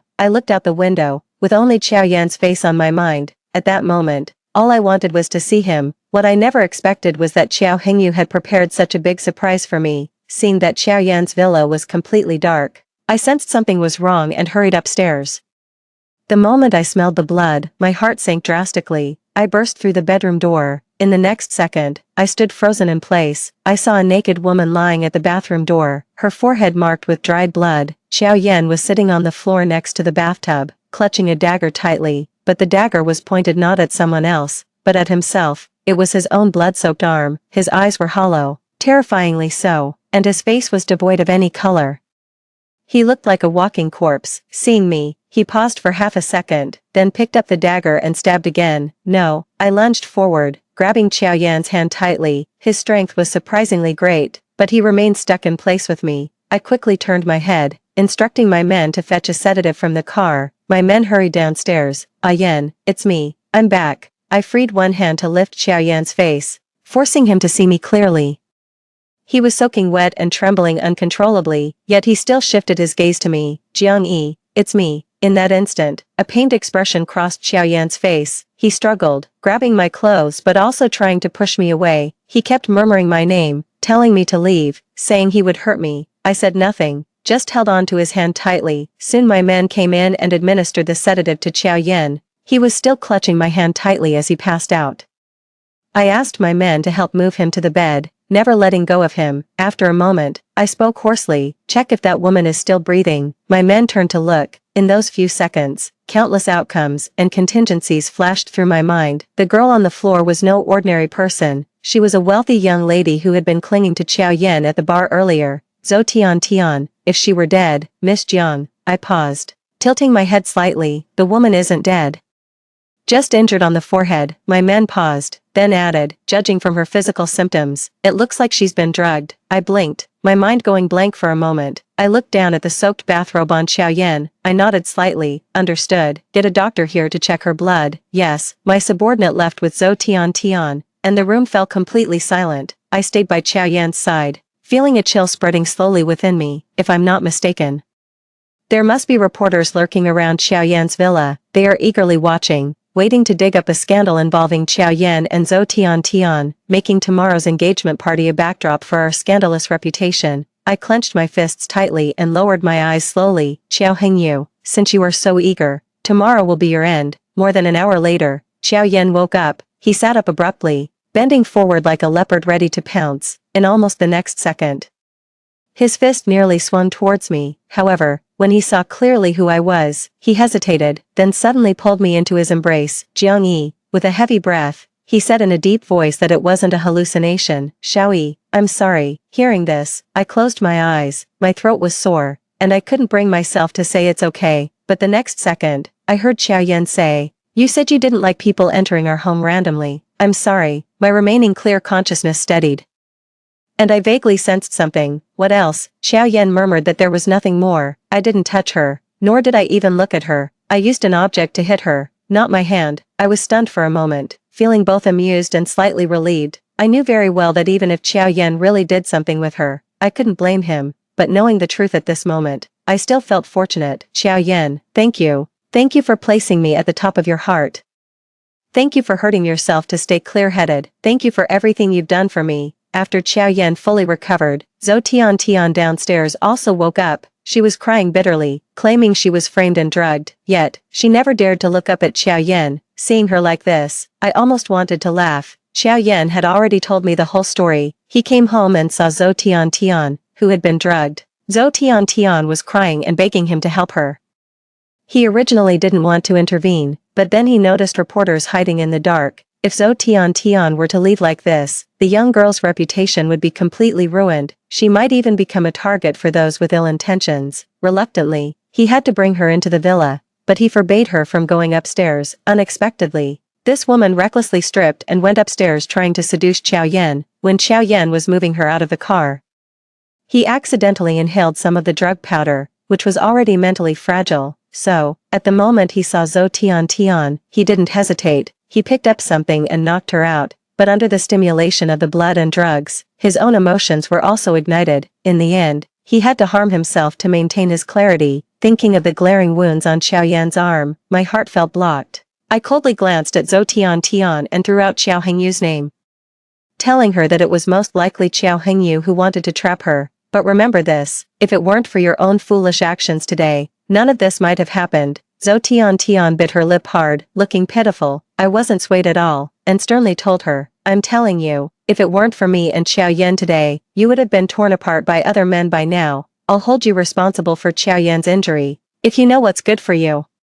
I advise you to follow my instructions, he said. Zhou Tian turned pale with fright, seeing that Xiao Yan couldn't even be bothered to glance at her. She finally faced the reality. She slowly lowered her head, and finally said, I'll listen to you. The next morning, the engagement party went on as planned. Journalists staking out near Xiao Yan's villa didn't capture anything noteworthy. Only photos of Xiao Yan and I happily coming and going. Upon arriving at the banquet hall, I immediately noticed Xiao Hengyu in a corner. His face looked awful as he listened to someone next to him. After the person finished speaking, his face was filled with nothing but gloom. Turning his head, he quickly instructed his subordinates with a few words. Watching his defensive posture, the irritation in my heart gradually dissipated. It had begun. Soon after, the banquet started. Xiao Hengyu's complexion grew increasingly worse. He kept answering phone calls and angrily issuing orders to his subordinates, but it was all in vain. I glanced at my phone and saw the news had already broken. Xiao Corporation was suspected of tax evasion and was under investigation. Jiang Yi, did you orchestrate this? Suddenly, Xiao Hengyu's voice came from across the room. I slightly lifted my head to meet his intensely grim face. Have you lost your mind? What good does it do your family if the Qiao family falls? If you want to be with Xiao Yan, then be with him. No one is stopping you. Why the hell are you targeting our family? When have I ever wronged you? He said. I looked at the man in front of me going mad, silently recollecting the past life. In this life, he indeed hadn't started hurting me yet, but the vile things he had done were enough for him to die 100 times over. Seeing that I remained silent, the madness in Xiao Hengyu's eyes nearly overflowed. He stepped forward and abruptly grabbed my arm, insisting we talk somewhere else. Let go, I said. The moment he touched me, my body convulsed. He gripped me tightly, as if trying to crush me. Looking at his expression, fear rapidly spread within me, and I instantly lost all strength. Don't touch me, don't touch me, don't touch her. The next second, Xiao Yan suddenly appeared and fiercely knocked Xiao Hengyu to the ground with a punch. His eyes were bloodshot, and he radiated an unusual, bloodthirsty aura. Before Xiao Hengyu could get up, Xiao Yan struck him several more times. Regaining my senses, thinking he was having an episode, I quickly intervened. Yan, you don't need to dirty your hands. Xiao Yan landed another heavy punch that knocked Xiao Hengyu's face askew. Being mindful of me, he finally stopped, but the anger in his eyes did not diminish, fixating deadly on Xiao Hengyu. I was puzzled by his reaction but couldn't dwell on it further. I pulled him aside. Soon, the entire banquet hall's guests gathered around. Seeing Xiao Yan beating someone, they began murmuring among themselves. Openly and secretly, they labeled Xiao Yan a madman. Some, out of fear, left the venue immediately. In the ensuing chaos, I gradually regained my composure. I asked Xiao Yan what was wrong. He shook his head without speaking, his face still looking terrible. I had to set it aside for the moment and told him all the evidence was ready. He coldly stared at Xiao Hengyu in the distance and said, then let's begin. As the hall was engulfed in chaos, a video suddenly started playing on the big screen. The first half of the video consisted of photos, each photo enlarging one by one. The content above is all about the Qiao family. It documents the illicit money earned by the Qiao family over the years through cunning and social connections. It also chronicles the illegal activities carried out with internal personnel after Xiao Hengyu took over the company. Finally, the video exposed numerous high-ranking officials and even shareholders of the company engaging in corrupt and illicit exchanges of power for sexual favors. Ugly faces appeared on the screen, and the faces of the Qiao family's high-ranking officials, who had come for the reputation of the Qiao family, drastically changed. My God, what is all this? Mad? Has the Qiao family gone mad? I heard that Xiao Hengyu was talented and promising, but this is the kind of promise he had. The Qiao family is done for this time. No telling who set them up. Be careful what you say, or the police might take you in for questioning too. Amidst the noisy crowd, Xiao Hingyu became the target of public anger. Countless people pointed fingers and criticized him harshly, deeming him worthless. Some even said that it was his fault that the Qiao family had come to this sorry state. With a bruised face, Xiao Hingyu shuffled through the crowd, his face a mix of blue and red. Just then, a cry of surprise burst from the crowd. "What's that?" Xiao Hingyu's private club. Everyone turned towards the sound and saw the video playing on the screen. It showed footage from Xiao Hingyu's club. The girls in the video were pixelated, but their plight was evident, watching some beasts in human skin abusing and torturing them. The audience fell into dead silence, and Xiao Hingyu, watching those videos, was stunned on the spot. Watching his face slowly being overtaken by despair, my heart finally felt somewhat relieved. "You're welcome, you deserved all of this, bastards. These animals are bastards. Morality is declining. How can such filthy and disgusting acts happen around us? This Xiao Hingyu is truly a beast, he deserves to die." Angry curses filled the air, and everyone's faces were full of outrage, regardless of their own private misdeeds. At this moment, they all had to be the righteous ones who condemned the villain. Smack! Someone slapped Xiao Hingyu hard on the face, cursing him shamelessly. The video showed a group of girls about the size of their own daughters. How dare Xiao Hingyu do such a thing? That slap seemed to trigger something. Many surged forward, pushing and cursing at Xiao Hingyu. Xiao Hingyu was in a pitiful state, his face full of terror. He desperately tried to dodge and push his way out of the crowd, but he failed several times. Under immense torment, he let out a heart-wrenching scream. At the same moment, the sound of police sirens approached from outside. Xiao Hingyu fled. As the police arrived, he took advantage of the chaos to slip away from the crowd, but I had already cut off his other escapes, leaving him only a dead end. I told the police he might try to escape overseas by water. The police were skeptical but quickly dispatched officers. Meanwhile, Xiao Yan and I stayed in the banquet hall until all the guests had left. We stood on the stage, exchanged engagement rings, and shared a gentle kiss. Sensing something was still off with Xiao Yan, I frowned and asked him what was wrong. Seeing my displeasure, he gripped my hand tighter. After my persistent questioning, he finally mentioned that he knew about my visit to Xiao Hingyu's underground club last night. I paused for half a second, then asked, "And then?" A sudden rage flared in his eyes as he said in a deep voice, "He also saw the girl I had rescued, that girl, named Chen-Yi." "Chen-Yi, yes," Xiao Yan said hoarsely. "Xiao Hingyu had people look specifically for a girl who resembled you." I was suddenly taken aback, suddenly recalling the girl's features. They did indeed somewhat resemble mine. My heart sank slightly. I felt slightly nauseous. There was no way that scumbag Xiao Hingyu had any genuine feelings for me. It was probably jealousy that he harbored but couldn't vent directly on me, so he targeted someone similar to me instead. Damn it! Xiao Yan suddenly kicked over a chair nearby, exclaiming that he wished he could kill that beast Xiao Hingyu. Looking at his furious face, I strangely found myself feeling calmer. Thankfully, nothing had gone awry. Thankfully, Xiao Yan was here, gently cradling Xiao Yan's face. I kissed him without another word. Xiao Yan's breathing grew heavy. And seconds later, he lifted me up onto the table. The siege commenced. Xiao's corporation was officially declared bankrupt. Xiao Dongliang went to prison, and Xiao's mother received a suspended sentence. The Jiang family, caught up in the fallout, had most of their assets confiscated and my father was stripped of his position. But thanks to my prior precautions, their reputation remained unscathed. That was the greatest assurance I could provide.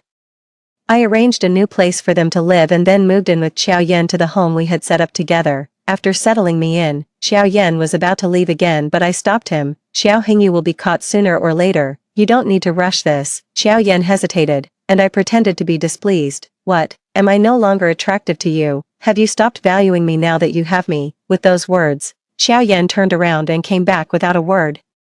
He rested his head in the crook of my neck like a big dog, rubbing against me, and finally muttered that he wouldn't feel at peace until Xiao Hingyu was caught. I said I understood, but we shouldn't waste our time over such trash. We're engaged now. Do you really want your bride to spend her nights alone? His expression changed before I even finished speaking. "Jiang-yi, it's only 9 o'clock, are you sure?" I laughed. The kid was wild. "It's only 9, so let's go to bed early." "I'm not asking you to battle until dawn." Xiao Yan looked at me silently, his ears turning red. I was delighted inside, teasing him, saying, "You're not incapable, are you?" After that, I was carried back to the room by Xiao Yan and thoroughly schooled. When I drifted off to sleep, it was just past midnight. "Ah Yan, I'm here." Hearing Xiao Yan's deep voice, I fell into a deep sleep, but I didn't know how much time had passed when I was suddenly gripped so tightly I could barely breathe.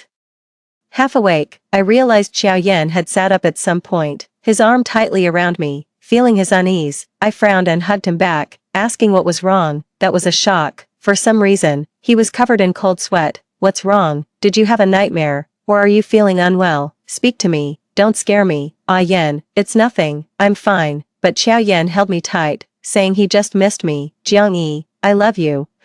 I was startled, but before I could react, he kissed me fiercely.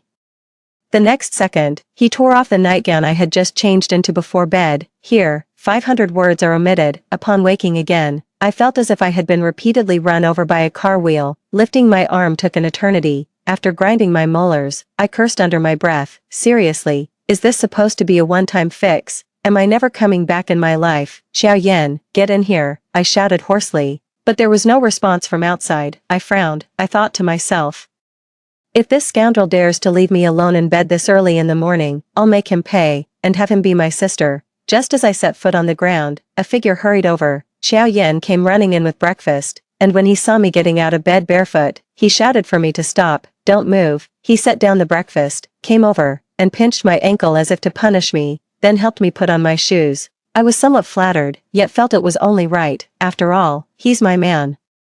With a smirk, I asked him what he had made. He admitted he wasn't much of a cook and had just whipped up some porridge. Then he brought the porridge over and even pretended to feed me. I pushed him away, speechless, saying I wasn't in confinement. Xiao Yan just looked at me and smiled, his eyes unbelievably tender. Looking at him, I was suddenly struck. The image of him holding my ashes and jumping into the sea in my previous life flashed through my mind. His expression was almost identical to now. A warmth spread through my heart, and I leaned in to hug him gently. Xiao Hengyu died. He died this morning at 5. It was said that he died on the way back after being captured. Some said it was a sudden illness, others said poisoning, and still others said he was shot. I couldn't know for certain, nor did I want to know any more.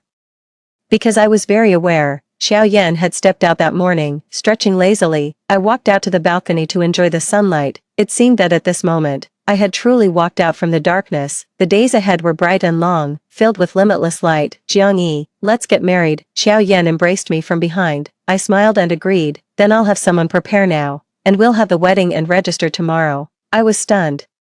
Who gets engaged one day and married the next? But I've been waiting a long time, a very long time. Xiao Yan looked at me intently, his eyes filled with sincerity and passion. Looking at the man before me, my heart softened bit by bit. After a long pause, I smiled and nodded. Let's do it. Extra 1. Xiao Yan, the night I truly got together with Jiang Yi, I had a nightmare. It resolved all the doubts I had for a long time. In the dream, Jiang Yi didn't choose me, but chose Xiao Hengyu. Like everyone else, she believed Xiao Hengyu was excellent and good. I didn't think so. I knew he was scheming and deceitful, but if he could be good to Jiang Yi, if Jiang Yi was willing, I was ready to step back. What I never expected was, Xiao Hengyu was a beast. The day before their wedding, he messed around outside and was caught by Jiang Yi. Not only did he not admit his mistake, but he also slapped Jiang Yi, telling her she had no way out. I was furious, wanting to rush up and kill him.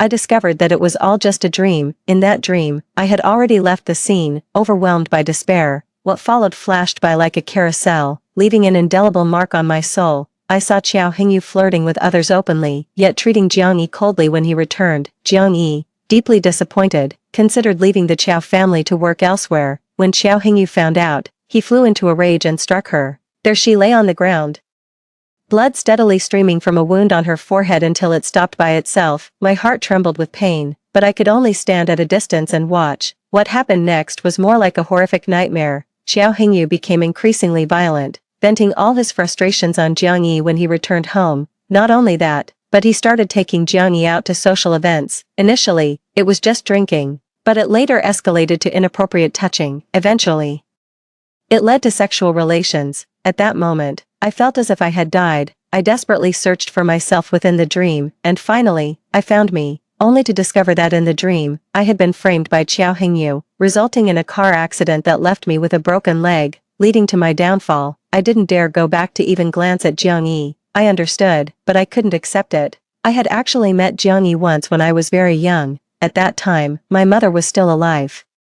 And I sneaked out of the villa to play, only to be bullied by nearby kids. They called me the son of a lunatic little lunatic themselves. They beat me with sticks and demanded that I kneel and bow. that's when Jiangyi appeared, dressed in a pretty, clean princess dress. She threatened those kids, saying she'd tell her father if they continued to bully me. Knowing who her father was, the kids quickly ran off. Jiangyi didn't pay any attention to me and left, bouncing away with her braids swinging. She forgot me, but I remembered her. It wasn't until university that I had the fortune to meet her again. From then on, I was completely captivated. The girl I cherished was now being trampled and humiliated, yet, I couldn't even hold her. I could only watch as she was tortured to the point of preferring death, slowly breaking down. When I saw her take out a knife to end her life, my heart nearly burst. I desperately pleaded, crying out loudly, asking her to wait, just wait for me.